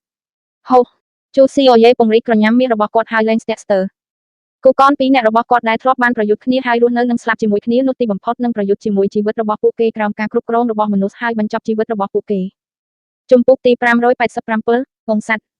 អ្នកបកប្រែ Ala Studio Editor Ala Studio សម្រែករបស់គាត់ដូចផ្គរលាន់ហើយចេតនាសម្រាប់គាត់បានផ្ទុះឡើងទោះយ៉ាងណាក៏ដោយការប្រយុទ្ធបានបញ្ចប់លឿនពេកហើយមានរយៈពេលរាប់សិបវិនាទីប៉ុណ្ណោះបន្ទាប់ពីធ្វើចលនាបានពីរដងរោមចម្រុះបានធ្លាក់ចូលក្នុងក្លុកឈាមគាត់ដេកលើដីបើភ្នែកធំទាំងមិនជឿនៅពេលដែលសត្វតមាសមួយក្បាលនេះដើរកាត់គាត់ស្រាប់តែគាត់ហាក់ដូចជានឹកឃើញអ្វីមួយហើយបញ្ចេញសំឡេងធ្ងន់ដ៏ឈឺចាប់ប៉ុន្តែគាត់មិនអាចស្រែកបានទៀតទេអំពើហិង្សាបានថយចុះហើយចេតនាសម្លាប់ក៏រលាយបាត់សិស្សរបស់គាត់ចាប់ផ្ដើមរីកធំហើយគំនិតរបស់គាត់បានត្រឡប់ទៅវាស្មៅវិញបន្ទោយុគស្ងាត់ប្រែជារំខានភ្លាមពេលទីហ៊ាននៅក្នុងភូមិឮសូរក្រហមរបស់សត្វនោះក៏ស្ទុះទៅកាន់កាំភ្លើងជូស៊ីអូយេតែកំភ្លៀងបើទ្វារដែកហើយដើរចូលទៅក្នុងសួនដែលដាក់គុកសត្វសាហាវភ្នែកពណ៌បៃតងរបស់គាត់ភ្លឺក្នុងភាពងងឹតភ្នែករបស់ជូស៊ីអូយេភ្លឺដោយពន្លឺពណ៌មាសគាត់បានឃើញតោដេកក្រោមដើមឈើមិនឆ្ងាយប៉ុន្មានគាត់មើលជុំវិញដោយភ័យខ្លាចឪពុកត្រជាក់ហាក់ដូចជាបានដឹងអ្វីមួយហើយក្រោកឈរភ្លាមគាត់បានដើរតាមសម្លឹងមើលសត្វដ៏កាចសាហាវផ្សេងទៀតហើយមើលទៅទ្វារក្រឡេកមើលកូនតោដ៏ធំនិងមាសនៅមាត់ទ្វារគាត់ស្រឡំកាំងមួយសន្ទុះគាត់មិនអាចទទួលស្គាល់វាបានក្រហមសត្វដ៏កាចសាហាវពី3ក្បាលដែលមានសែនដៃណូស័រស្រាប់តែប្រញាប់ប្រញាល់ចេញពីភាពងងឹតហើយលោតមកលើជូស៊ីអូយេបន្ទោជូស៊ីអូយេក្រញាំជើងហើយទះពួកគេចេញនៅពេលនេះសត្វកាចសាហាវដែលជាប់គុកនៅទីនេះសុទ្ធតែដើរចេញពីភាពងងឹតសម្រែកនឹងការបាញ់កាំភ្លើងរបស់មនុស្សកាន់តែទៀតទៅជូស៊ីអូយេងាកក្រោយលើក្រញាំជើងហើយទះកំភ្លៀងក្រហមរំពេចនោះគាត់ក៏ក្រហមដោយកំហឹងសំឡេងក្រហមរបស់គាត់ពេញមួយយប់ហើយលាដើរទៅឆ្ងាយសត្វកាចសាហាវរាប់រយក្បាលដែលលាក់ខ្លួននៅខាងក្រៅភូមិភ្លាមនោះបានលោតឡើងពីស្មៅក្រាស់ហើយក្រហមនៅពេលវាប្រញាប់ចូលទៅក្នុងភូមិវងមនុស្សដែលបានចេញពីភូមិដើម្បីមើលការសប្បាយនោះបានស្រែកឡើងភ្លាមហើយភ័យខ្លាចជូស៊ីអូយេសម្លឹងមើលឪពុកត្រជាក់និងសត្វកាចសាហាវផ្សេងទៀតទីបំផុតឪពុកត្រជាក់ស្គាល់គាត់ហើយក្រហមគាត់ក្រហមយ៉ាងស្អប់ហើយទឹកភ្នែកក៏ហូរចេញពីភ្នែកចាស់របស់គាត់បានប្រងើយកន្តើយនឹងភាពកក់ក្ដៅនិងសេចក្ដីថ្លៃថ្នូររបស់ឪពុកគាត់ហើយភ្លាមនោះគាត់ក៏ប្រញាប់ប្រញាល់ទៅជិតគាត់ហាក់ដូចជាគាត់កំពុងយំកូនមិនពេញចិត្តទីបំផុតឯងមកដល់ហើយជូស៊ីអូយេមិនបាននិយាយជាមួយគាត់ទេភ្លាមនោះគាត់បានងាកចេញទៅក្រៅជាមួយគាត់ពេលសត្វសាហាវផ្សេងទៀតឃើញដូច្នេះពួកវាលែងស្ទាក់ស្ទើរពួកគេបានក្រហមហើយប្រញាប់ចេញពីទីងងឹតដើរតាមពីក្រោយពួកគេហើយចេញពីភូមិបន្ទោទីហ៊ានមនុស្សប្រញាប់បរញីលោដាក់បណ្ដាសាពេលគេបាញ់ជូស៊ីអូយេបានរៀបរៀងនៅចំពោះមុខឪពុកត្រជាក់ហើយប្រញាប់ប្រញាល់ទៅរកទីហ៊ានដែលបានបាញ់នោះជាផ្លូវតែមួយគត់ដោយសារតែកបកម្មកន្លងមកការពារនៅទីនេះច្បាស់ជាតឹងតែងអន្ទាក់ជាច្រើនត្រូវតែដាក់នៅលើដីនៅកន្លែងផ្សេងមានតែកន្លែងដែលទីហ៊ានមនុស្សទាំងនេះរត់ឆ្លងកាត់ប៉ុណ្ណោះដែលមានសុវត្ថិភាពបំផុតរាងកាយដ៏ធំរបស់ជូស៊ីអូយេបានក្លាយជាគោលដៅដ៏ទាក់ទាញបំផុតក្របកាំភ្លើងរបស់ទីហ៊ានមនុស្សបានបាញ់មកលើគាត់សពពណ៌មាសរបស់គាត់ឈរនៅខាងចុងហើយស្បែករបស់គាត់រុញជាគ្រឿងសពពណ៌ខ្មៅភ្លាមនោះគាត់បានរុញទីហ៊ានពី3នាក់ដែលនៅខាងមុខដល់ដីហើយសម្លាប់ពួកគេដោយក្រញាំជើងរបស់គាត់ទីហ៊ានជាច្រើនទៀតបានប្រញាប់ប្រញាល់ជាមួយកាំភ្លើងយន្តអកនិងសូមបីតែក្របកាំភ្លើងពីដៃក្រហមសំឡេងក្រហមមួយរំពេចចេញពីមាត់ជូស៊ីអូយេដូចជាសំឡេងផ្ទុះមួយវាបានបន្លឺក្នុងត្រចៀកទីហ៊ានមនុស្សទាំងនេះហើយភ្លាមនោះបានខ្ទេចត្រចៀករបស់ពួកគេធ្វើឲ្យការមើលឃើញរបស់ពួកគេប្រែជាខ្មៅហើយពួកគេបានដួលទៅនឹងដី នៅពីមុខ Chuseoye រលកអាកាសដែលអាចមើលឃើញបានហក់ឡើងដូចជំនោរហើយរុញទាហានមនុស្សនៅខាងមុខ Chuseoye បាននាំឪពុកត្រជាក់និងកញ្ចប់សត្វដ៏កាចសាហាវហើយរត់ចេញពីហ្វូងមនុស្សដែលកំពុងដួលយ៉ាងអស្ចារ្យ មុនពេលទាហានលាក់ខ្លួននៅខាងក្រោយហើយត្រៀមវាយប្រហារដោយកាំភ្លើងធំត្រៀមខ្លួនរួចសត្វសាហាវរាប់រយក្បាលដែលវាយប្រហារពីខាងក្រៅភូមិភ្លាមៗក៏ស្រែកហូររត់ចេញមកវាយពួកវា ប៊ូម កាណុងបាញ់មួយបានហោះចេញនិងផ្ទុះនៅខាងមុខ Chuseoye បនតឡាឲ្យផ្ទះទាំងសងខាងរលំ នៅក្នុងអណតាភ្លើងនិងធូលីដែលពីពេញមេឃ Chuseoye បានប្រញាប់ប្រញាល់ចេញទៅជាមួយសត្វដ៏កាចសាហាវហើយប្រញាប់ប្រញាល់ទៅរកទាហានមនុស្ស ការសម្លាប់រង្គាលបានចាប់ផតាម៉ូ ស្ត្រីនិងកុមារដែលជាមនុស្សមិនមានកាំភ្លើងបានរត់គេចខ្លួនដោយការភ័យខ្លាច ទាហានចាប់ផតាម៉ូទប់ទល់នឹងវីរភាពដំបូងហើយចំនួនសត្វសាហាវនៅពីមុខវាបានកើនឡើងសូម្បីតែសត្វដ៏កាចសាហាវដែលពួកគេបានចាក់ស្លែងក៏ចាប់ផតាម៉ូផ្លាស់បតូរ៉ូភីគីហើយអាចរត់គេចខ្លួនដោយភាពភិតភ័យ មិនយូរប៉ុន្មានភូមិទាំងមូលត្រូវបានប្រឡាក់ដោយឈាម អណតាភ្លើងបានឆាប់ឆេះឡើងលើមេឃហើយសម្រែកដ៏សោកសៅបានបន្លឺឡើង មនុស្សទាំងនេះប្រហែលជាមិននឹកស្មានថាសត្វទាំងនេះដែលធ្លាប់សម្លាប់និងធ្វើជាទេសកលពិតជាអាចសម្លាប់ពួកវាបាននៅសប្តាហ៍ថ្ងៃនេះ ផ្នែករបស់សត្វមានពណ៌ក្រហមពីការសម្លាប់ហើយពួកវាត្រូវបានជំរុញដោយឈាមដើម្បីឆ្កួតពួកគេបានបញ្ចេញការស្អប់និងកំហឹងរបស់ពួកគេទាំងអស់មកលើមនុស្សទាំងនេះ នៅចម្ងាយពន្លឺភ្លើងបានភ្លឺ ភូមិក្បែរនោះបានទទួលដំណឹងនេះហើយបានបញ្ជូនទាហានរត់ទៅលើដោយអាវុធធុនធ្ងន់ Chuseoye ខឹងសម្បាភ្លាមៗហើយចាក់ចេញពីភូមិជាមួយឪពុកត្រជាក់ សត្វសាហាវជាង200ដើរតាមពីក្រោយពួកវា សត្វសាហាវដែលនៅសេសសល់បានធ្លាក់ចូលទៅក្នុងភាពឆ្កួតហើយមិនព្រមចាក់ចេញពួកគេនៅតែតាមចាប់មនុស្សដែលគួរឲ្យយកខ្លាចគ្រប់ទីកន្លែង បន្តសំឡេងកាំភ្លើងយន្តបានបន្លឺឡើងហើយក្រុមសត្វសាហាវដែលកំពុងក្រហមបានដួលទៅលើដី នៅពេលដែលមនុស្សដកខ្លួនចេញហើយអាវុធនៅក្នុងដៃចាប់ផតាម៉ូបញ្ចេញផ្កាភ្លើងដោយមិនមានការរារាំងមិនថាសត្វសាហាវទាំងនេះសាហាវយ៉ាងណាពួកវាអាចស្លាប់បាន មិនយូរប៉ុន្មានមនុស្សដែលនៅសល់បានបំបាយតុក សត្វសាហាវដែលមានភ្នែកប្រឡាក់ឈាមបានដួលមកតមួយមួយ ពេលឡានដឹកទាហានពេញទំហឹងប្រឡាប់ផ្ងាជើងសត្វសាហាវដែលនៅតែក្នុងភូមិស្រាប់តែខ្លាចជាអណតាក្នុងពីងហើយគេចមិនរួច នៅពេលដែលពួកគេបានរកឃើញគ្រោះថ្នាក់ហើយត្រៀមខ្លួនដើម្បីប្រញាប់ប្រញាល់ចេញអ្វីដែលកំពុងរងចាំពួកគេគឺអណតាភ្លើងដ៏គួរឲ្យភ័យខ្លាច Chuseoye បានរត់ទៅវាលស្មៅឆ្ងាយដែលមានសត្វសាហាវជាង200ក្បាល នៅពេលនេះមេឃចាប់ផតាមកភ្លឺ សត្វកាចសាហាវទទួលបានសេរីភាពប៉ុន្តែមួយសន្ទុះមិនដឹងទៅណាទេ វាលស្មៅនេះបានក្លាយជាកន្លែងសម្រាប់មនុស្សលេងនិងបបបាញ់តាំងពីយូរយារណាស់មកហើយថ្ងៃនេះចេញហើយប៉ុន្តែស្អែកឡើងវិញ ពួកគេបានក្រឡេកមើលរូបមាសដ៏ធំហើយបានលំពាត់គាត់ដោយមិនចង់ចាក់ចេញ Chuseoye ដើរទៅម្ខាងឪពុកត្រជាក់ដោយឃើញថាគាត់មិនមានរបួសគាត់ក៏ស្រែកសួរពីកន្លែងលាក់ខ្លួនរបស់មី ឪពុកត្រជាក់គ្រាន់តែដឹងថាមីត្រូវបានមនុស្សមួយក្រុមទៀតនាំទៅបាត់ហើយមិនដឹងថានាងទៅណាទេ ពេលឪពុកកូនបានជួបគ្នាមិនបាននិយាយច្រើនទេ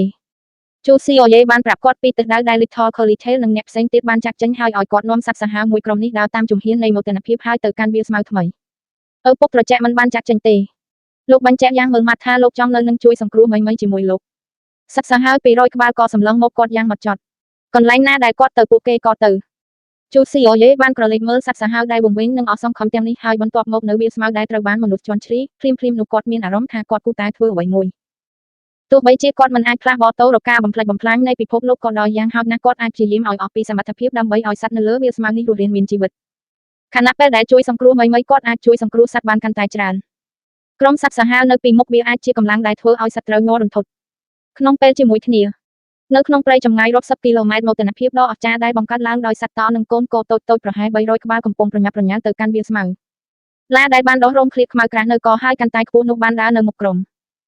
ចម្ងាយពី3គីឡូម៉ែត្រពីក្រោយមោទនភាពទាំងនេះមានសត្វជាច្រើនទៀតដែលបង្កើតជាកញ្ចប់សត្វដ៏អស្ចារ្យហើយកំពុងធ្វើចំណាកស្រុកឆ្ពោះទៅវាលស្មៅនៅទីនេះ វាលស្មៅបានដួលរលំរួចហើយដើម្បីរស់ពួកគេមានដីថ្មី ជំពូកទី588សង្វៀនប្រយុទ្ធសត្វ អ្នកបកប្រែ Ala Studio Editor Ala Studio នៅជិតកែមវាលស្មៅ មានទីក្រុងមួយនៅទីនេះ នៅពេលនេះទីក្រុងបានស្វាគមន៍មនុស្សភៀសខ្លួនពីគ្រប់ទិសទី មនុស្សទាំងនោះក្រវីស្មាហើយជជែកគ្នាសើចវាមានភាពរស់រវើកយ៉ាងខ្លាំងហើយពួកគេមិនបានសោកស្ដាយយកចំពោះការបាត់បង់របស់ពួកគេឡើយ នៅកណតាឡាទីក្រុងកូឡូសៀមសាមញ្ញមួយត្រូវបានសាងសង់ កន្លែងនេះត្រូវបានហុំព័ទ្ធដោយមនុស្សដែលបានមកទស្សនាការសប្បាយ វងមនុស្សមានស្មារតីខ្ពស់មិនអាចឈប់ស្រែកអបអរចំពោះសត្វសាហាវពីក្បាលដែលកំពុងវាយគ្នារហូតដល់ស្លាប់ មានជាឆ្កែចចកដែលបានផ្លាស់បតូរ៉ូនិងជាឆ្កែដែលបានចាក់បញ្ចូលសែនធីរេ សត្វសាហាវទាំងពីរនោះមិនយូរប៉ុន្មានក៏ត្រូវរបួសហើយហូរឈាមទោះជាយ៉ាងណាមុននឹងខំភីគីម្ខាងទៀតរហូតដល់ស្លាប់អ្នកទាំងពីរមិនបានដកថយឬឈប់ឡើយ អ្នកមើលជំវិញបានមើលយ៉ាងរំភើបខណៈពួកគេដាក់ភ្នាល់ក្រហមទីបំផុតចចកដែលប្រែប្រួលបានខំកកឆ្កែការប្រយុទ្ធបានបញ្ចប់ហើយសម្លេងហូរកញ្ជ្រៀវរបស់មនុស្សបានបន្លឺឡើង ទោះជាយ៉ាងណាក៏ដោយឆ្កែចចកដែលផ្លាស់បតូរ៉ូបានត្រូវរបួសរួចហើយទោះបីជាវាអាចរស់បានក៏ដោយក៏វាគ្មានប្រយោជន៍ដែរ ដើម្បីធ្វើឲ្យអ្នកទស្សនាកាន់តែរំភើបបរោះស្បែកខ្មៅខ្លាំងម្នាក់កាន់លំពេងហើយដើរចេញពីខាងក្រោយរបាដែលចំហរត់ឆ្ពោះទៅរកឆ្កែចចកដែលផ្លាស់បតូរ៉ូ ចចកដែលប្រែប្រួលហាក់ដូចជាបានដឹងអ្វីមួយហើយបានបញ្ចេញចង្កូមរបស់វាភ្លាមៗដោយបញ្ចេញសំឡេងយ៉ាងខ្លាំង ទោះបីជាយ៉ាងណាវាបានរងរបួសពេកហើយវាឈរនៅទីនោះដោយការលំបាកបុរសស្បែកខ្មៅកាន់លំពេងហើយប្រញាប់ទៅលើភ្លាមបន្ទាប់មកគាត់បានគប់លំពេងនៅក្នុងដៃរបស់គាត់ហើយបានទម្លាក់ករបស់ឆ្កែចចកដៃផ្លាស់បតូរ៉ូចចកដៃបានប្រែក្លាយបានស្រែកយំដោយការឈឺចាប់ហើយដួលទៅលើដីវងមនុស្សនៅជុំវិញកន្លែងឈរបានផ្ទុះឡើងក្នុងការអបអរសាទរនិងទះដៃជាថ្មីមកតង់ទៀតបន្ទាប់ពីបុរសស្បែកខ្មៅបានចាក់ចេញហើយសាកសពរបស់សត្វកាចសាហាវទាំងពីរត្រូវបានអូសទៅឆ្ងាយសត្វដ៏កាចសាហាវពីក្បាលទៀតត្រូវបានដកលែងពីទិសដៅផ្សេងៗគ្នាវាជាជ្រូកព្រៃដ៏ធំមួយដែលមានស្បែកក្រាស់និងសាច់រដុបព្រមទាំងខ្លារខិនសត្វទាំងពីរនេះហាក់បីដូចជាមិនត្រូវបានចាក់បញ្ចូលសែនដោយមនុស្សនោះទេប៉ុន្តែពួកវាបានផ្លាស់បតូរ៉ូពួកវាមានទំហំធំជាងពីមុនហើយមើលទៅខ្លាំងជាងក្រោមសម្រែករបស់មនុស្សជ្រូកព្រៃធំក៏ស្រែកឡើងយ៉ាងប្រញាប់ប្រញាល់ខ្លារខិនកិច្ចយ៉ាងរហ័សលោតឆ្វេងស្ដាំហើយលោតទៅមុខពេលជ្រូកព្រៃធំហត់នឿយហត់ស្រាប់តែលោតចុះមកលើក្នុងជ្រូកព្រៃធំខាងកជ្រូកព្រៃធំបានក្រហមហក់ខ្លួនវាសាកពេញខ្លួនយ៉ាងឆ្កួតឆ្កួតខ្លារខិនដេកលើវាយ៉ាងតឹងចង្កូមពីរជួរស្រាប់តែបញ្ចេញកម្លាំងហើយខំក៏វាចោលភ្លាមនោះជ្រូកព្រៃដ៏ធំបានដួលទៅលើដីហើយនៅតែស្រែកយំយ៉ាងវេទនាប៉ុន្តែវាមិនអាចក្រោកឈរឡើងវិញបានទេវងមនុស្សបានអបអរសាទរមុនពេលខ្លារខិនឈ្នះអាចសម្រាប់បានរនាមដៃបានបើកហើយសត្វតើញីមួយក្បាលត្រូវបានដោះលែងខ្លារខិនចាប់ផតាមកដកថយដោយភ័យខ្លាចរួចរត់ទៅដូចជាចង់រត់ចូលទៅក្នុងរនាមដៃប៉ុន្តែរនាមបានបិទអស់ហើយសឹងញីស្ទុះឡើងដូចព្រួញខ្លារខិនគ្មានជំរឿអ្វីក្រៅពីបញ្ចេញចង្កូមរបស់វាហើយប្រយុទ្ធ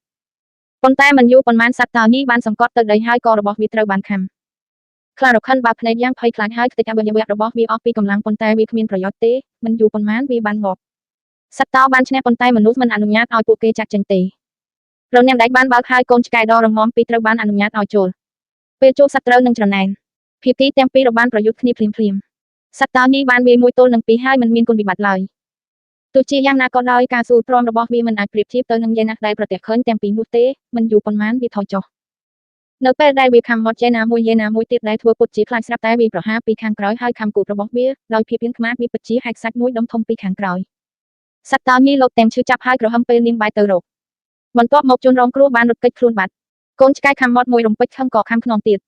សត្វតោញីបានក្រហមហើយបាយទៅវិញប៉ុន្តែសត្វស្វាក៏ខំខ្នងវាហើយបាយមកវិញពេលកូនខ្លាមួយក្បាលទៀតឃើញដូច្នេះក៏ស្ទុះទៅខំជើងក្រោយរបស់សត្វតោប្រទះឃើញកូនស្វាទាំងពីរបានបញ្ចេញកម្លាំងរួមគ្នាអូសតោញីមកដីដោយចាប់ហោតាមកអូសនាងរត់លើស្មៅតោញីបានស្រែកយំយ៉ាងវេទនាប៉ុន្តែមិនអាចទប់ទល់បានពេលវាវិលមកដោយសារត្រូវគេអូសស្រាប់តែឃើញកូនភ្លោះទាំងពីរចាប់ហោតាមកប្រើចង្កូមហែកសាច់ពីក្រោយហើយលេបវាសត្វតោញីបានងាកមកខំដោយមិនដឹងខ្លួនប៉ុន្តែបានប្រទះឃើញកូនខ្លាទាំងពីរខំខ្នងរបស់វាហើយបន្តរំវងទៀតមិនយូរប៉ុន្មានសត្វតោញីមិនអាចទប់ទល់បានទៀតទេហើយបានត្រឹមតែក្រហមយ៉ាងវេទនាកូនឆ្កែដែលគេប្រទះឃើញទាំងពីរចាប់ហោតាមកខំហើយចចកពីក្រោយវាវងមនុស្សដែលនៅជុំវិញមានការរំភើបចិត្តជាខ្លាំងខណៈដែលពួកគេបានមើលដោយស្រែកមិនចេះចប់មិនយូរប៉ុន្មានសត្វតោញីបានងាប់ទាំងស្រុងខណៈដែលកូនស្វាទាំងពីរក្បាលកំពុងតែខំរបាដែកបានបើកហើយសត្វតោមួយក្បាលដែលមានរោមដ៏ខៀវស្រងាត់បានដើរចេញកូនភ្លោះដែលបានប្រទះឃើញទាំងពីរបានប្រឈមមុខនឹងសត្រូវដ៏ធំមួយភ្លាមហើយឈប់លេបចូលតោបានក្រហមដោយកំហឹងហើយប្រញាប់ឡើងកូនភ្លោះដែលប្រទះឃើញទាំងពីរមិនមានភាពក្លាហានទប់ទល់តតែសោះភ្លាមនោះពួកគេបានបាច់ខ្ញាច់និងរត់គេចខ្លួនដោយរត់ជុំវិញកន្លែងបើកចំហនៃសម្បៀងវ៉េសបាត់ថលអារេណាសត្វតោបានវាលើមួយហើយខំកកូនស្រីម្នាក់ទៀតភ័យខ្លាចវាបានស្រែកអង្វរសុំសេចក្តីមេត្តាករុណាខណៈដែលវារត់ដើម្បីជីវិតរបស់វាទោះយ៉ាងណាក៏ដោយកន្លែងនោះតូចពេកពេលតោខឹងវាលឿនណាស់ចាប់វាភ្លាមរុញទៅដីកូនខ្លាក្រហមដោយភ័យខ្លាចមិនហ៊ានទទួលករបស់វាត្រូវបានខំដោយសត្វតោដ៏ខ្លាំងមួយណានៅកន្លែងឈរមនុស្សស្រែកយ៉ាងរំភើបរវាងនារីស្លៀកពាក់ស្អាតពីរនាក់អង្គុយបរោះវ័យក្មេងពាក់មួកយុវជនរូបនេះមានសក់ពណ៌ប្រាក់ខ្លីហើយមានសម្រស់ស្រស់ស្អាតភ្នែកពណ៌ខៀវរបស់គាត់កំពុងសម្លឹងមើលខូឡូសៀមខាងក្រោមដោយក្រសែភ្នែកឆេះ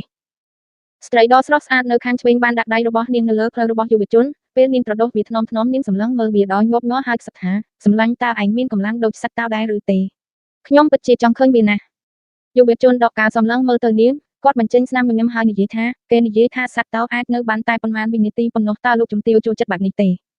េចំណែកឯស្រីស្អាតខាងស្ដាំវិញក៏ញាប់ញ័រនាងត្រូវបានយុវជនម្នាក់នេះចាប់ជាចំណាប់ខ្មាំងនារីស្អាតខាងឆ្វេងសើចហើយបន្តវាផ្លូវយុវជនមិនអីទេវាមិនអីទេប្រសិនបើអ្នកមកពី3ដងទៀតវាដូចគ្នានៅពេលនេះរបាដៃខាងក្រោមបានបើកខ្លាដ៏សាហាវមួយក្បាលបានដើរចេញដោយមានក្បាលខ្ពស់សត្វតោដែលទទួលបានជ័យជំនះភ្លាមនោះមានអារម្មណ៍ភ័យខ្លាចពេលឃើញសត្វសាហាវនេះភ្លាមនោះភ្នែកតូចចម្អៀតហើយរងចាំយ៉ាងអូឡារិតមនុស្សនៅលើស្តង់ភ្លាមក៏ស្រែកហោយ៉ាងរំភើបក្នុងចំណោមសត្វសាហាវទាំងពីរនេះមួយជាស្ដេចព្រៃនិងមួយទៀតជាស្ដេចវាស្មៅពេលដែលពួកគេបានជួបគ្នាវាពិតជាសមរភូមិដ៏រំភើបមួយទៀតអ្នកលេងល្បែងបានចាប់ហោតាមកភ្នាល់ភ្លាមបងសម្លាញ់ទេថាអ្នកណាឈ្នះនារីដ៏ស្រស់ស្អាតនៅខាងឆ្វេងមានអារម្មណ៍ថារាងកាយរបស់នាងទន់ខ្សោយហើយស្ទើរតែជាប់នឹងបុរសវ័យក្មេងនោះនាងខំត្រចៀកហើយខ្សឹបនាងស្រាប់តែដឹងថាត្រចៀករបស់យុវជនម្នាក់នេះហាក់ដូចជាខុស ខណៈដែលនាងហៀបនឹងដកសក់ពណ៌ប្រាក់ដ៏ស្រស់ស្អាតរបស់បុរសវ័យក្មេងនោះចេញនោះបុរសវ័យក្មេងនោះបានយកកដៃរបស់គាត់ជំវិញចង្កេះរបស់នាងហើយងាកមកថាបបោមាត់ក្រហមរបស់នាងគាត់និយាយយ៉ាងស្រទន់ថាខ្ញុំស្មានថាអ្នកជាសត្វតោដែលមានកម្ដៅថ្ងៃនារីដ៏ស្រស់ស្អាតបានប្រែទៅជាស្រទន់ភ្លាមហើយឡើងទៅលើផ្លូវរបស់បុរសវ័យក្មេងនោះនាងងាកមកសើចដោយនិយាយដោយមុនស្នេហ៍ថាស្ទែចដ៏សង្ហារបស់ខ្ញុំត្រឹមត្រូវហើយសូមឲ្យយកខ្ញុំជាសឹងដែលកំពុងក្តៅក្រហាយបម្រើត្រង់ចុះពេលនាងនិយាយនាងបានបន្ទាបក្បាលចុះក្រហមសត្វសាហាវទាំងពីរនៅក្នុងវាបានប្រយុទ្ធគ្នាភ្លាមយុវជនមើលចុះដោយត្រជាក់ហើយមិនអើពើនឹងការមិនសមហេតុផលរបស់ស្ត្រីនោះទេស្ត្រីខាងស្ដាំនៅតែញាប់ញ័រជំពូកទី589បងប្រុសអ្នកបកប្រែ Ala Studio Editor Ala Studio ផ្គរលាន់នឹងធូលីបានហោះសត្វសាហាវពីរក្បាលនេះខ្លាំងណាស់បន្ទាប់ពីប្រយុទ្ធអស់ជាច្រើននាទីសត្វតោបានចាញ់ថ្មីត្បិតតែសត្វតោកាចនឹងខ្លាំងក៏ដោយប៉ុន្តែសត្វខ្លាដ៏កាចសាហាវមានភាពរហ័សរហួននិងល្បិចកលជាងនៅទីបំផុតឆ្អឹងខ្នងរបស់សត្វតោត្រូវបានខ្លាចម្រុះពណ៌ខាំហើយវាបានធ្លាក់មកដីបន្ទាប់មកត្រូវបានគេខាំរហូតដល់ស្លាប់ថ្មីត្បិតតែខ្លាដ៏កាចសាហាវបានឈ្នះក៏ដោយវាក៏មានរបួសផងដែរមុនពេលវាអាចសម្រាករបាដែកបានបើកហើយសត្វរមាសដ៏ខ្លាំងមួយបានប្រញាប់ប្រញាល់ចេញមកក្រៅជាមួយនឹងក្លិនដ៏សាហាវដោយខ្លាដ៏កាចសាហាវមានប្រតិកម្មវាត្រូវបានបញ្ជូនដោយសត្វរមាសដែលខឹងសម្បាយ៉ាងខ្លាំងហើយធ្លាក់ចុះយ៉ាងខ្លាំងពី7ទៅ8ម៉ែត្រសត្វរមាសឡើងវិញហើយខ្លាចម្រុះពណ៌ទៅតែងើបពីដីស្រាប់តែស្នែងរមាសដ៏មុតស្រួចទម្លុះក៏វាសត្វរមាសបានលើកក្បាលរបស់វាឡើងហើយជួសជុលវានៅលើវាក្បាលចាប់ផតាមមករត់ឈួតនៅក្នុងវាសំឡេងអបអរសាទរនឹងការទះដៃយ៉ាងរំភើបបានបន្លឺឡើងភ្លាមពីកន្លែងដែលនៅជុំវិញមិនយូរប៉ុន្មានខ្លាចម្រុះពណ៌ដែលវាឈ្នះតហូរពេញដីខណៈដែលមនុស្សនៅកន្លែងឈរស្រែកហូរយ៉ាងខ្លាំងរបាដែកបានបើកឡើងវិញហើយសត្វតដ៏ស្រស់ស្អាតមួយក្បាលបានដើរចេញយុវជនសក់ពណ៌ប្រាក់ដែលកំពុងអង្គុយនៅក្នុងកន្លែងឈរនោះញាប់ភ្លាមហើយក៏តាប់កណតាប់ដៃសត្វតោញីមានទំហំតូចជាងសត្វរមាសដ៏សាហាវណាស់នៅពេលដែលឃើញវាចេញមកប្រជាជនដែលឈរនៅលើតុមិនទះដៃច្រើននោះទេប៉ុន្តែមិនយូរប៉ុន្មានពួកគេភ្ញាក់ផ្អើលពេលសត្វរមាសឃើញសឹងញីក៏ប្រញាប់បរញីលោឡើងទាំងខឹងហើយរៀបចំបញ្ជូនសត្វតោញីហោះដូចសពមួយដងទោះជាយ៉ាងណាក៏ដោយនៅពេលដែលវារត់នៅពីមុខសត្វតោជាមួយនឹងក្លិនដ៏សាហាវសត្វតោស្រាប់តែលោកចុះមកលើខ្នងរបស់វាជាលំដាប់មុនពេលអ្នកទស្សនាជុំវិញអាចស្រែកយំដោយទឹកស្លុតសត្វតោញីមួយក្បាលនោះស្រាប់តែលើកក្រញាំជើងរបស់វាឡើងដោយពន្លឺពណ៌ខៀវនាងបានទម្លុះស្បែករមាសយ៉ាងក្រាស់ហើយទម្លុះចូលទៅក្នុងសាច់រមាសសត្វរមាសរត់យ៉ាងព្រឺព្រួយក្នុងទីវាលប៉ុន្តែវាមិនអាចអង្រួនសត្វតោញីដែលនៅលើខ្នងវាបានឡើយនៅទីបំផុតវាពិតជាធ្លាក់ចុះដោយខ្លាចម្រុះពណ៌ហើយធ្លាក់ឈាមរហូតដល់ស្លាប់សត្វរមាសបានធ្លាក់ចុះយ៉ាងខ្លាំងទៅនឹងធូលីដីសត្វតោវ័យក្មេងលោតទៅដីជាលំដាប់នាងងើបក្បាលមើលមនុស្សដែលរំភើបចិត្តត្រជាក់ខ្ញុំនឹងភ្នាល់លើសត្វតោនេះខ្ញុំនឹងភ្នាល់លើសត្វតោនេះមនុស្សជាច្រើនបានដាក់ការភ្នាល់របស់ពួកគេភ្លាមទៅលើសត្វតោនេះពេលនេះរនាំងដែកបានបើកឡើងវិញហើយខ្លាដែលមានធ្មេញសបានដើរចេញការបញ្ចេញមតិរបស់មនុស្សដែលកំពុងសង្កត់សត្វតោនេះបានផ្លាស់បតទៅរកហើយពួកគេបានជ័យយ៉ាងខ្លាំងនេះអយុត្តិធម៌វាមិនយុត្តិធម៌ទេទោះយ៉ាងណាក៏ដោយគ្មាននរណាម្នាក់រំខានពួកគេទេខ្លាមានធ្មេញដូចស្ទេចវាបានលើកក្បាលវាឡើងហើយទាំងទ្រូងរបស់វាបានដើរលើសង្វៀនហើយដើរយឺតឆ្ពោះទៅរកសត្វតោវ័យក្មេងចំណែកសត្វតោវ័យក្មេងវិញនាងបានឈរនៅនឹងកន្លែងដោយមិនភ័យខ្លាចហើយមើលទៅវាក្រហមសត្វខ្លាដែលមានធ្មេញខាងលើស្រាប់តែក្រហមដោយកំហឹងហើយស្ទុះងើបឡើងពេលដែលវាប្រញាប់ប្រញាល់នៅពីមុខតោញីសត្វតោញីក៏លុបពីលើក្បាលរបស់វាហើយចុះមកពីក្រោយវាខ្លាដែលមានធ្មេញបះបោហើរកន្ទុយបែកក្បាលទៅមុខម្ដងទៀតសង្វ័យក្មេងមិនប្រញាប់បរមាលោកប្រយុទ្ធទេហើយបន្តកិច្ចខ្លួនទៀតនាងបានប្រើចលនាដ៏រហ័សរហួនរបស់នាងនឹងលឿនដោយភ្លេចបន្ទោដើម្បីកិច្ចពីការវាយប្រហារដ៏សាហាវរបស់សត្វខ្លាសាប៊ឺទទេកន្លះម៉ោងក្រោយមកពេលដែលមនុស្សនៅកន្លែងឈរជេរប្រមាថដោយអត់ធ្មត់ទីបំផុតសត្វតោវ័យក្មេងចាប់ផតាមមកវាយប្រហារហូនាងបានលុបពីលើក្បាលខ្លាដែលមានធ្មេញហើយចុះមកពីក្រោយវាមុនពេលខ្លាដែលមានធ្មេញសអាចបង្វិលបានក្រញាំដ៏មុតស្រួចរបស់នាងស្រាប់តែបក់មកគូតរបស់វាហើយចាប់បានសាច់មួយដុំធំក្រហមខ្លាដែលមានធ្មេញខាងត្បូងមានការតក់ស្លុតនិងខឹងសម្បាវាប្រញាប់ងាកក្រោយហើយលោតទោះជាយ៉ាងណាក៏ដោយសារតែវាបានវាលុកនឹងដេញតាមអាយុមកវាបានអត់ធម្មពលច្រើនរួចទៅហើយបឿនប្រតិកម្មរបស់វាគឺយឺតជាងពេលមុនពេលវាងាកមកវិញសត្វតោក៏លោតចុះមកពីក្រោយវានាងក្រវីក្រញាំជើងរបស់នាងហើយចាប់យកសាច់ដុំធំមួយទៀតពីគូតរបស់វាឆ្លាតពេកសត្វតោនេះឆ្លាតពេកហើយហាយើងភ្នាល់ត្រឹមត្រូវអ្នកដែលភ្នាល់លើសត្វតោវ័យក្មេងនេះពីមុនបានរំភើបចិត្តភ្លាមពេលបានឃើញទិដ្ឋភាពនេះសត្វខ្លាស៊ីបឺបានក្រហមឥតឈប់ឈរហើយលោតយ៉ាងឆ្កួតប៉ុន្តែវាត្រូវបានលេងដោយសត្វតោវ័យក្មេងសាច់នៅពីក្រោយគូតរបស់វាមានសភាពព្រលួចទៅហើយនៅពេលនេះសត្វចម្លែកដ៏ធំនេះនៅទីបំផុតបានភ័យខ្លាចវាឈប់វាប្រហារហើយចាប់ផតាមមកការពារដោយអសកម្មទោះជាយ៉ាងណាក៏ដោយសត្វតោវ័យក្មេងនេះលឿនពេកមិនអាចទប់ទល់បានមិនយូរប៉ុន្មានវាត្រូវបានក្របបណតប់ដោយរបួសវាហក់ឡើងយ៉ាងខ្លាំងហើយចលនារបស់វាកាន់តែយឺតសត្វតោវ័យក្មេងនៅតែមិនប្រញាប់ហើយបន្តវាប្រហារយ៉ាងប្រុងប្រយ័ត្នជាមួយនឹងក្រញាំនីមួយនាងអាចកោសសាច់មួយដុំធំចេញពីសត្វខ្លាដែលមានធ្មេញការប្រយុទ្ធគ្នាក្នុងជីវិតនិងសេចក្ដីស្លាប់ដ៏រំភើបនេះបាននាំបរិយាកាសនៃកូឡូសៀមទាំងមូលដល់ចំណុចកំពូលអ្នកទស្សនាស្រែកយ៉ាងស្អកដោយកតៃរំភើបនៅពេលនេះយុវជនសក់ពណ៌ទឹកប្រាក់ដែលពីដើមមកអង្គុយនៅកន្លែងឈរនោះបានបាត់ខ្លួននៅពេលណាមួយ នៅលើ Colosseum ឈាមបានប្រឡាក់ហើយសម្រេចដល់កំសត់របស់សត្វខ្លា Saber Tooth បានបន្លឺឡើងនៅពីក្រោយដែកទាំងនោះការប្រយុទ្ធដ៏ឃោរឃៅមួយបានកើតឡើងទីហ៊ានដែលការពារសត្វសាហាវបានធ្លាក់ចូលក្នុងក្លឹបឈាមម៉ូតូមួយមិនយូរប៉ុន្មានសត្វខ្លាដែលមានធ្មេញនៅទីបំផុតមិនអាចទប់បានហើយដួលទៅលើដីមិនអាចងើបឡើងវិញបានឡើយសត្វតើនេះឈប់វាយប្រហារហើយមិនបានសម្លាប់ពួកវាឡើយនៅពេលនេះរនាំងដែកនៅសងខាងបានបើកកូនឆ្កែដ៏ខ្លាំងបានដើរចេញពីខាងក្រោយរបស់ដែកមានជាង20នាក់អយុធធម៌នេះអយុធធម៌អ្នកដែលធ្លាប់ភ្នាល់លើសត្វតើក្មេងៗស្រែកភ្លាមកូនខ្លាជាង20ដែលបានប្រទះឃើញបានបង្កើតជារង្វង់ជំវិញសត្វតើវ័យក្មេងនៅកនតឡាក់ហើយចូលមកចិត្តយឺតទីបំផុតគ្រប់គ្នាបានឃើញការភ័យខ្លាចនៅលើមុខរបស់សត្វតើយេណាស់នឹងតោគឺជាសត្រូវនឹងជីវិតហើយសត្វយេណាស់ដែលគេប្រទះឃើញបានទំផ្អែកលើចំនួនរបស់ពួកគេដើម្បីសម្លុតសត្វមៀងសស័យផ្សេងទៀតឬសត្វតើនេះតែម្នាក់ឯងនៅលើវាស្មៅថ្មីត្បិតតែសត្វតើវ័យក្មេងនេះខ្លាំងក៏ដោយប៉ុន្តែនាងប្រាកដជាត្រូវវិនិច្ឆ័យនៅពេលដែលហុំព័ទ្ធដោយសត្វតើជាច្រើនក្បាលច្បាប់នៅទីនេះគឺថាប្រសិនបើសត្វសាហាវមួយបានឈ្នះ3ជុំជាប់គ្នាវាអាចត្រឡប់មកវិញដោយសុវត្ថិភាពដើម្បីជាសះស្បើយយ៉ាងណាមិនច្បាស់ណាស់សត្វតើវ័យក្មេងនេះលែងមានឱកាសនោះទៀតហើយកូនប្រសារទាំង20នាក់បានប្រទះឃើញកូនខ្លាបានរួមតូចរង្វង់មូលហើយខ្ទប់ចង្គមដ៏មុតរបស់វាត្រៀមវាយប្រហារភ្លាមនោះផ្ទប់ផ្ទះមួយខ្នងជាប់នឹងរនាំងដែកមិនឆ្ងាយស្រាប់តែរលំពេលនោះសំឡេងក្រហមមួយបានបន្លឺឡើងក្នុងត្រចៀកអ្នករាល់គ្នាដូចផ្គរលាន់ក្រហមសំឡេងក្រហមបានហក់ឡើងលើមេឃប្រញាប់ចេញពីសង្វៀន Visual Battle Arena ហើយប្រញាប់ចេញពីទីក្រុងពេញពិភពលោក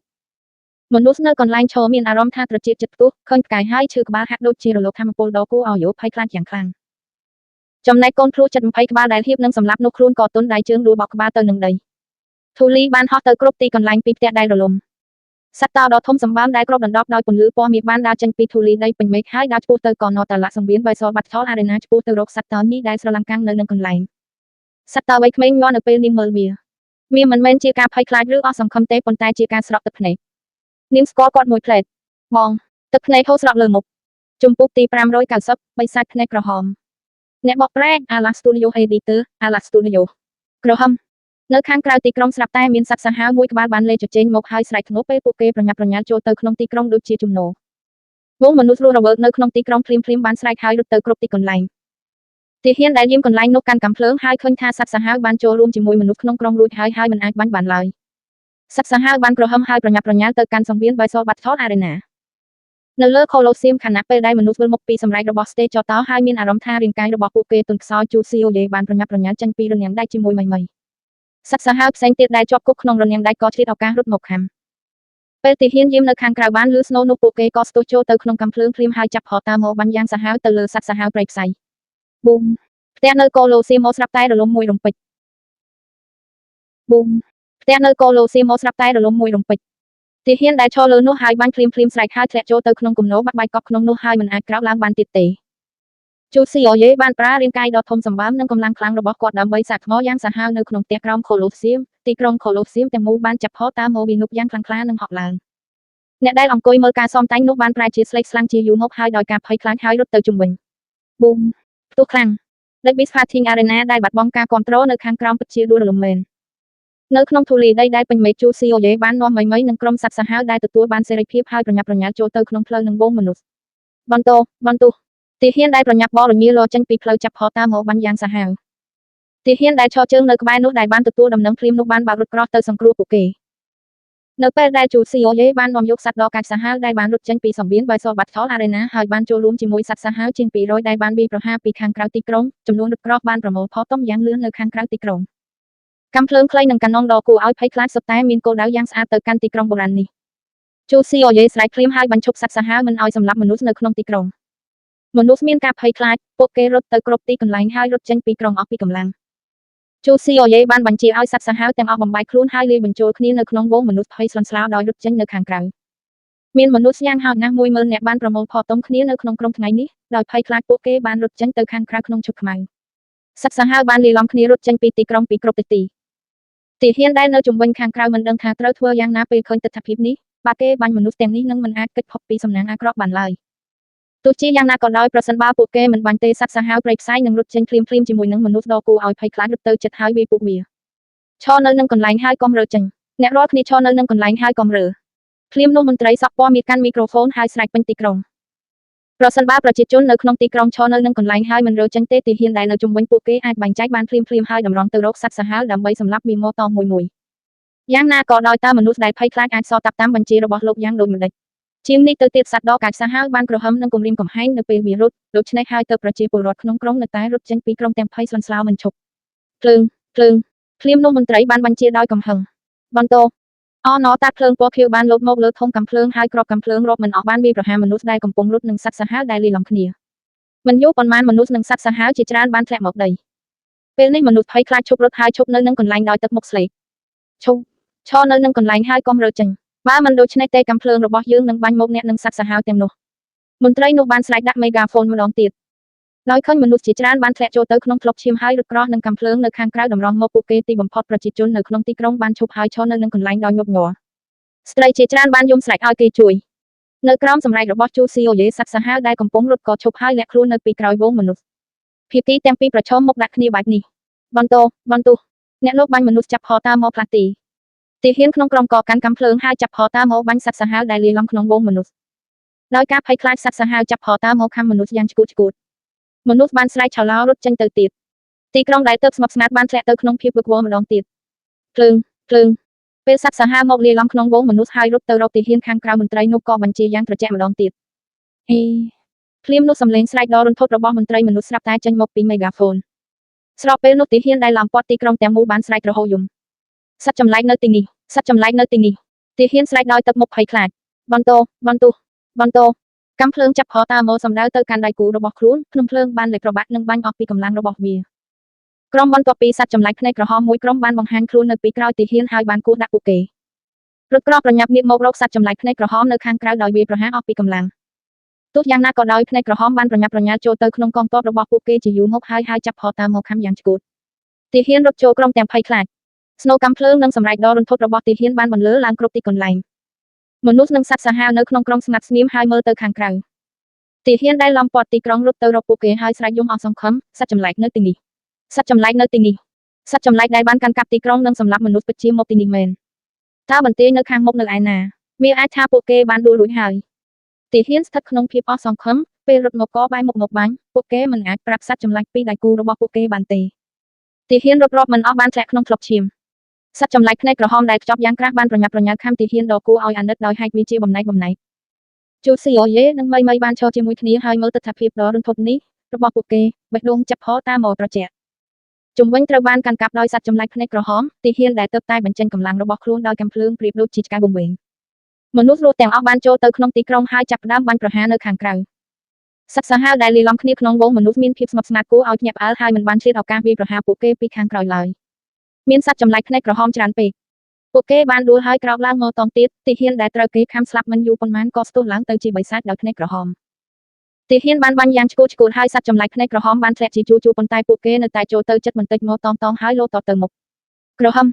ពួកគេបានបញ្ចេញសំឡេងក្រហមរបស់សត្វសាហាវហើយខ្លាំងណាស់ដែលទាំងពីររបស់ពួកគេស្រាប់តែបញ្ចេញកម្លាំងហើយហែកទីហ៊ានខ្លាំងជាពីរប្រជាជននៅក្នុងក្រុងភ័យស្លន់ស្លោនិងអស់សង្ឃឹមស្រែកយំមិនចេះចប់ព្រឹកព្រួយភ្លាមនោះស្រាប់តែមានសំឡេងចម្លែកមួយចេញពីមេឃបន្ទាប់មកសំឡេងបន្លឺឡើងកាន់តែច្បាស់ឡើងដូចជាផ្គរលាន់ចូលមកយ៉ាងលឿនស្រមោលដ៏ធំក្របបណតប់ទីក្រុងទាំងមូលអ្នកម្នាក់ស្ទុះងើបមុខមើលរឹតតែភ័យខ្លាចមូសបិសាចខ្មៅក្រហមខណៈវាចោតឡើងជំពូកទី591កងទ័ពមូសបិសាចអ្នកបកប្រែ Alas Studio Editor Alas Studio ព្រឹកព្រួយផ្អើលពេញមេឃដូចកលាន់មួយប៉ព្រឹកភ្នែកកងទ័ពបិសាចកំណាចក្រាស់ក៏ចូលមកចិត្តហើយចាប់ហោតាមកមុជចុះក្រោមដោយអសុរកាយដ៏ខុសខើប្រៀបដូចជាយន្តហោះទម្លាក់គ្រាប់បែកសត្វចម្លែកភ្នែកក្រហមដែលឈួតសម្លាប់មនុស្សស្រាប់តែមើលទៅឃើញសត្រូវពួកគេបានងើបក្បាលឡើងព្រៀងក្រវីក្រញាំជើងហើយក្រហមដោយកំហឹងទ័ពបិសាចវាយលុកសម្លាប់មនុស្សពេញក្រុងមូសបិសាចមានទំហំធំហើយតាមពិតបានញញើតយ៉ាងសាហាវចំពោះបិសាចភ្នែកក្រហមដូចឥន្ទ្រីមិនយូរប៉ុន្មានភាគីទាំងពីរបានប្រយុទ្ធថ្មីត្បិតតែសត្វចម្លែកភ្នែកក្រហមទាំងនោះមានកាយសាហាវខ្លាំងណាស់ប៉ុន្តែមានមូសបិសាចច្រើនពេកមិនយូរប៉ុន្មានសត្វចម្លែកភ្នែកក្រហមមួយក្រុមបានដួលហើយសាច់របស់ពួកគេត្រូវបានបើកស្ងួតប្រៃខ្លាយទៅជាសាច់សពស្ងួតសត្វចម្លែកភ្នែកក្រហមដែលនៅសេសសល់បានចាប់ហោតាមករត់គេចទោះជាយ៉ាងណាមូសបិសាចក៏លឿនជាងមុនដែរភ្លាមនោះពួកគេបានប្រញាប់ប្រញាល់ឡើងដោយរលករំកិលហើយបក់ទៅមុខបន្ទាប់ពីរលកបបដោយលងទឹកពួកគេមិនដល់មួយសន្ទុះសត្វមូសបិសាចក៏ហោះឡើងមកតង់ទៀតចំណែកសត្វចម្លែកភ្នែកក្រហមដែលនៅសេសសល់ពួកវាពិតជាដួលទៅលើដីខ្លាយទៅជាសាច់សពក្រៀមស្វិតប្រជាជននៅក្នុងទីក្រុងប្រែជាស្លេកស្លាំងពេលឃើញទិដ្ឋភាពដ៏រន្ធត់នេះព្រឹកព្រួយបន្ទាប់ពីបានសម្លាប់សត្វចម្លែកភ្នែកក្រហមអស់ហើយកងទ័ពមូសបិសាចបានវាយលុកទៅលើមនុស្សនិងសត្វនៅក្នុងទីក្រុងភ្លាមបាញ់សម្លាប់សត្វទាំងនេះទីហ៊ានបានដកកាំភ្លើងយន្តភ្លាមក្រោះដែលនៅរស់រានមានជីវិតជាច្រើនក៏បានងាកមកតម្រង់ទៅលើអាកាសដោយបាញ់កាំភ្លើងធំ ទោះជាយ៉ាងណាទីហ៊ានមូសបិសាចមិនខ្លាចស្លាប់ឡើយពួកគេបានក្រហមហើយប្រញាប់ប្រញាល់ទៅរកទីហ៊ាននិងលុតក្រោះដោយកាំភ្លើងជាមុនទីហ៊ានម្នាក់កំពុងបាញ់គ្រាប់កាំភ្លើងយន្តមូសបិសាចពីរក្បាលធ្លាក់ពីលើមេឃហើយមាត់មុតស្រួចរបស់វាទម្លុះក្បាលវាធ្វើឲ្យយោស្ពឹកសរសៃប្រសាទនិងធ្វើឲ្យយោគាត់មិនអាចកម្រើកបានក្នុងមួយប៉ព្រិចភ្នែកពួកគេបានបើកគាត់ស្ងួត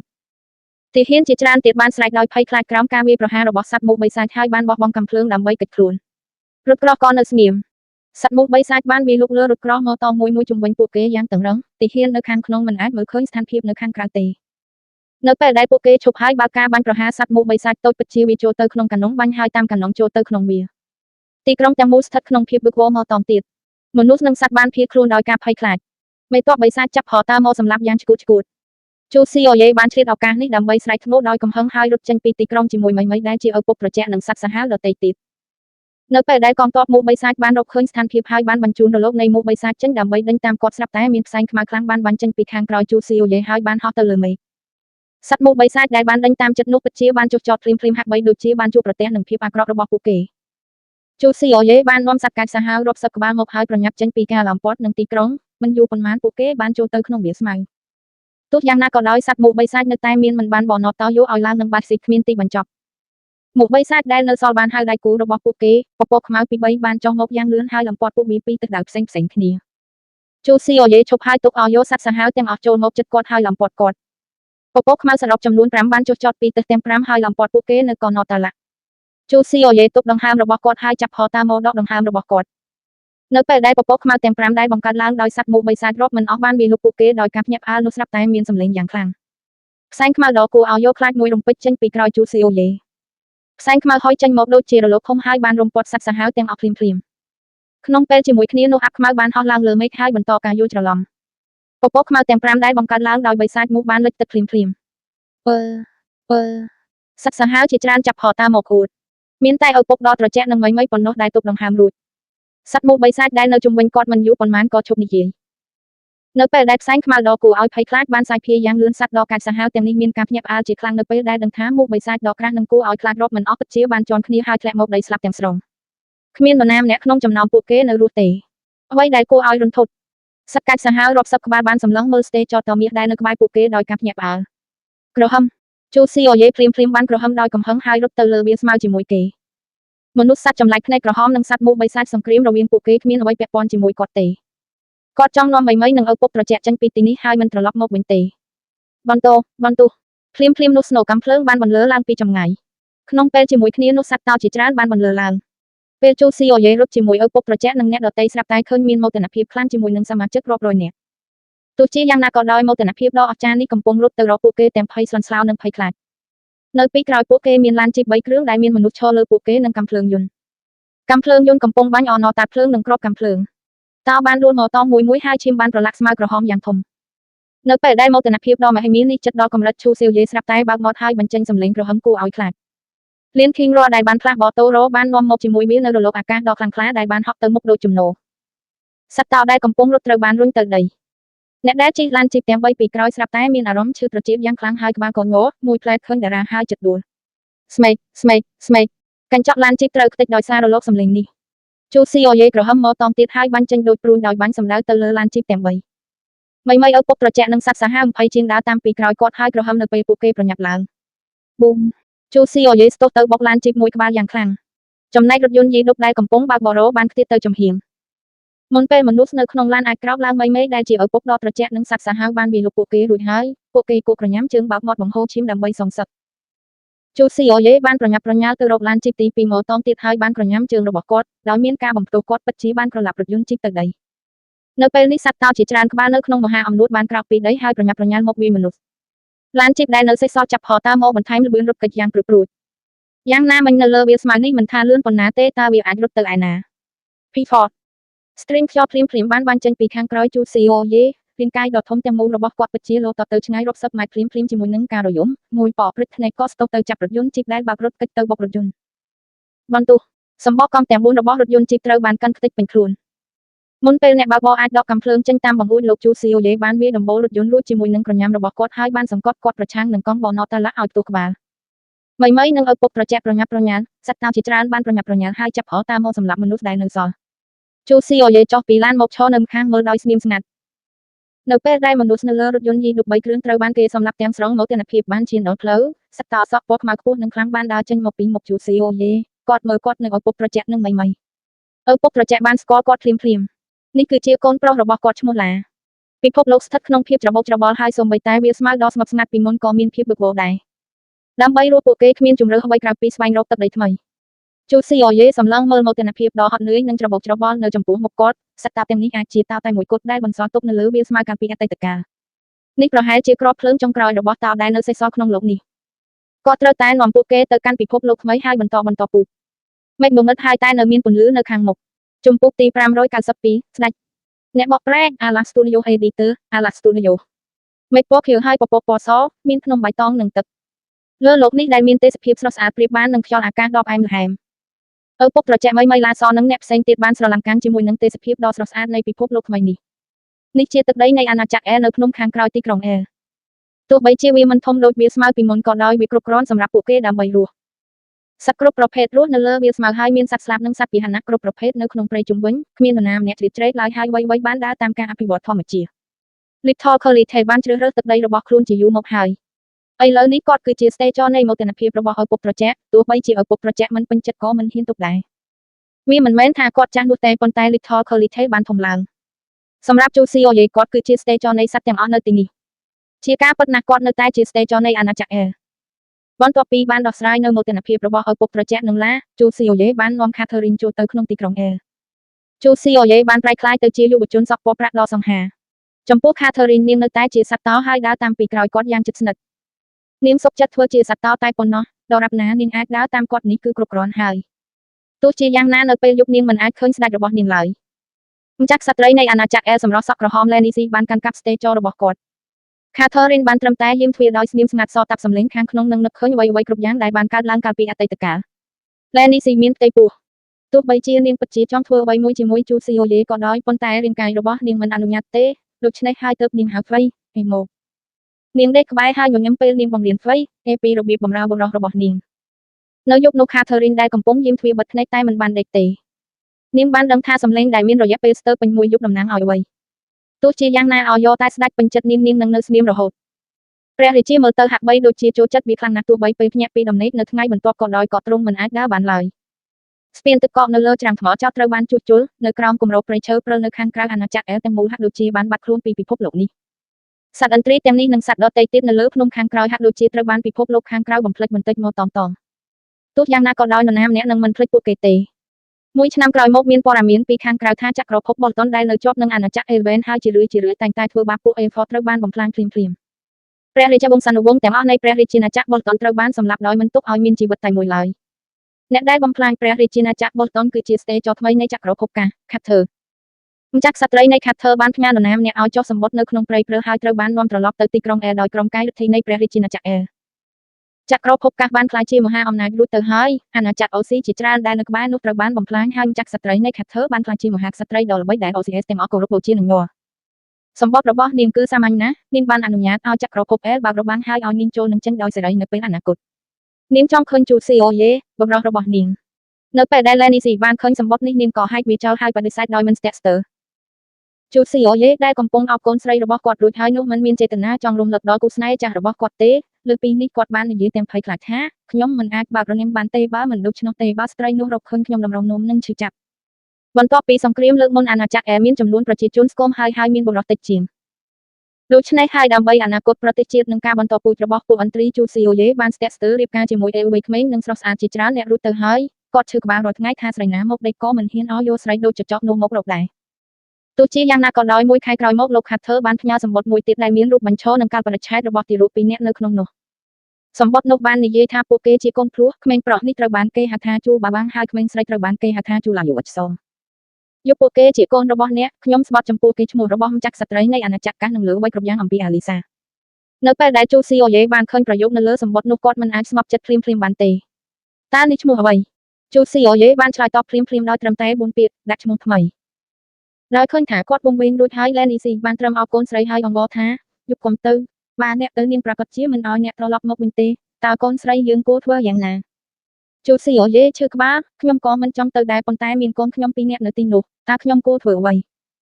បន្ត្រីស្រីស្រស់ស្អាតមួយចំនួនស្រាប់តែដើរចេញពីចំហៀងមកប្រដោះពោះប្តីយើងក៏មានកូនក្នុងពោះដែរក្បាលរបស់ជូស៊ីអូយេកាន់តែឈឺចាប់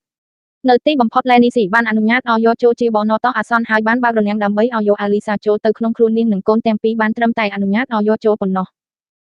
ថ្ងៃដែលអាលីសានាំក្មេងៗមកនោះមិនត្រឹមតែត្រូវបានក្រុមអេវប្រមូលផតតំដើម្បីមើលម្ចាស់ស្ត្រីអូស៊ីដ៏មានឥទ្ធិពលនេះនៅខាងក្រៅនោះទេ Little Curly និងអ្នកផ្សេងទៀតនៅខាងក្រោយភ្នំក៏បានប្រញាប់ប្រញាល់ទៅមើលថាអតីតមិត្តតូចនេះបានក្លាយជាអ្វីទោះបីជាយ៉ាងណាមានតែកូនទាំងពីរចូលមកទេអាលីសាមិនព្រមសង្គ្រាមបានផ្ទុះឡើងភ្លាមៗហើយរាជធានីបានបះបោរនាងត្រូវត្រឡប់មកវិញឲ្យបានឆាប់តាមដែលអាចធ្វើទៅបាននាងបានទុកកូនពីរនាក់នៅក្នុងអាណាចក្រអែលហើយទុកឲ្យនាងគ្មានចំនួននៅថ្ងៃអនាគតដើម្បីប្រយុទ្ធជាមួយចក្រភពអូស៊ីដែលនៅសេសសល់ប្រសិនបើគ្មានអ្វីខុសទេនាងនឹងបង្រួមអាណាចក្រអូស៊ីទាំងអស់ហើយបង្កើតអាណាចក្រដ៏អស្ចារ្យដែលមិនធ្លាប់មានពីមុនមកនៅពេលនោះនាងនឹងក្លាយជាអធិរាជជាការពិតណាស់មិនថានាងក្លាយជាអ្វីនោះទេវានឹងមិនប៉ះពាល់ដល់ជីវិតរបស់ពិភពលោកផ្សេងទៀតនៅក្នុងព្រះរាជាណាចក្រអែលនោះទេនៅពេលដែលឡែនីស៊ីសម្រាលបានកូនស្រីទី2របស់ជូស៊ីអូយេម្ចាស់ស្ត្រីណាលីដែលនៅលីវនៅលើភ្នំហាប់មុនទីបំផុតបានចេញមកឡែនីស៊ីបានដឹកកូនស្រីច្បងរបស់នាងហើយជូស៊ីអូយេបានដឹកកូនស្រីពៅរបស់គាត់ទ្រង់បាននាំក្មេងស្រីទាំង11នាក់ទៅកាន់ភ្នំខាងក្រោយដើម្បីស្វាគមន៍ព្រះនាងដែលគង់នៅក្នុងភាពឯកាពេញមួយឆ្នាំព្រះអាទិត្យភ្លឺចាញ់ចាំងនៅច្រកចូលរូងភ្នំព្រះនាងណាលីបានងូតទឹកក្រោមពន្លឺថ្ងៃហើយដើរយឺតចេញពីរូងភ្នំដោយជើងទទេពណ៌សគ្រប់ជំហានផ្កាឈូកបានរីកដុះដាលនៅក្រោមជើងរបស់នាងហើយនាងមើលទៅមនុស្សគ្រប់រូបដូចជានាងកំពុងងូតទឹកនៅរដូវផ្ការីកនាងស្លៀករ៉ូបពណ៌សព្រិលហើយស្បែករបស់នាងមានពណ៌សនិងមានតម្លាភាពនាងមានសក់ពណ៌ប្រាក់វែងហើយភ្នែកពណ៌ខៀវរបស់នាងជ្រៅនិងច្បាស់ដូចជានាងមកពីមេឃឬពីគំនូរទោះជាយ៉ាងណាក៏ដោយគុជនៅលើករបស់នាងមើលទៅមិនចុះសម្រុងគ្នាខ្លាំងណាស់ភ្នែករបស់ឡែនីស៊ីក្រហមហើយមុខរបស់នាងពោពេញដោយសុភមង្គលពេលនាងហៀបនឹងដើរទៅមុខដើម្បីអបនាងជូស៊ីអូយេដែលនៅក្បែរនាងស្រាប់តែចាប់នាងគាត់សម្លឹងមើលនារីអេហ្វដ៏ស្រស់ស្អាតនិងថ្លៃថ្នូរនៅចំពោះមុខគាត់ហើយនិយាយថាខ្ញុំនឹងទៅមុនគាត់បានប្រគល់កូនស្រីរបស់គាត់ទៅឲ្យអូហ្វៃដែលនៅខាងមុខហើយដើរទៅមុខក្រោមការសម្លឹងមើលដល់ទឹកស្លុតរបស់មនុស្សគ្រប់គ្នាគាត់បានបើកដៃរបស់គាត់ហើយអបព្រះនាងដ៏ស្រស់ស្អាតដែលប្រៀបដូចជាទេពអប្សរចំណែកម្ចាស់ក្សត្រីណាលីក៏បើកដៃអបនាងយ៉ាងតឹងក្រោមការសម្លឹងមើលដល់ទឹកស្លុតរបស់មនុស្សគ្រប់គ្នាធីលីស្តេចក្លិនស្អុយពួកគេទាំងពីរបានខ្សឹបដាក់ត្រចៀកគ្នាទៅវិញទៅមកដូចជាមិត្តចាស់ដែលពួកគេមិនបានឃើញជាច្រើនឆ្នាំឬគូស្នេហ៍វ័យក្មេងដែលបានបាច់គ្នាយូរមកហើយស្តេចខ្ញុំបានរងចាំទ្រង់យូរទៅហើយចុះហេតុអីបានជាឯងចេញមកពេលនេះព្រោះតែខ្ញុំប្រកាសក្នុងចិត្តថាទោះបីអ្នកជាសត្វតោក៏ដោយក៏អ្នកមិនបានទទួលមរតកអាវុធដ៏លឿនរបស់សត្វតោដែរបញ្ចប់អេន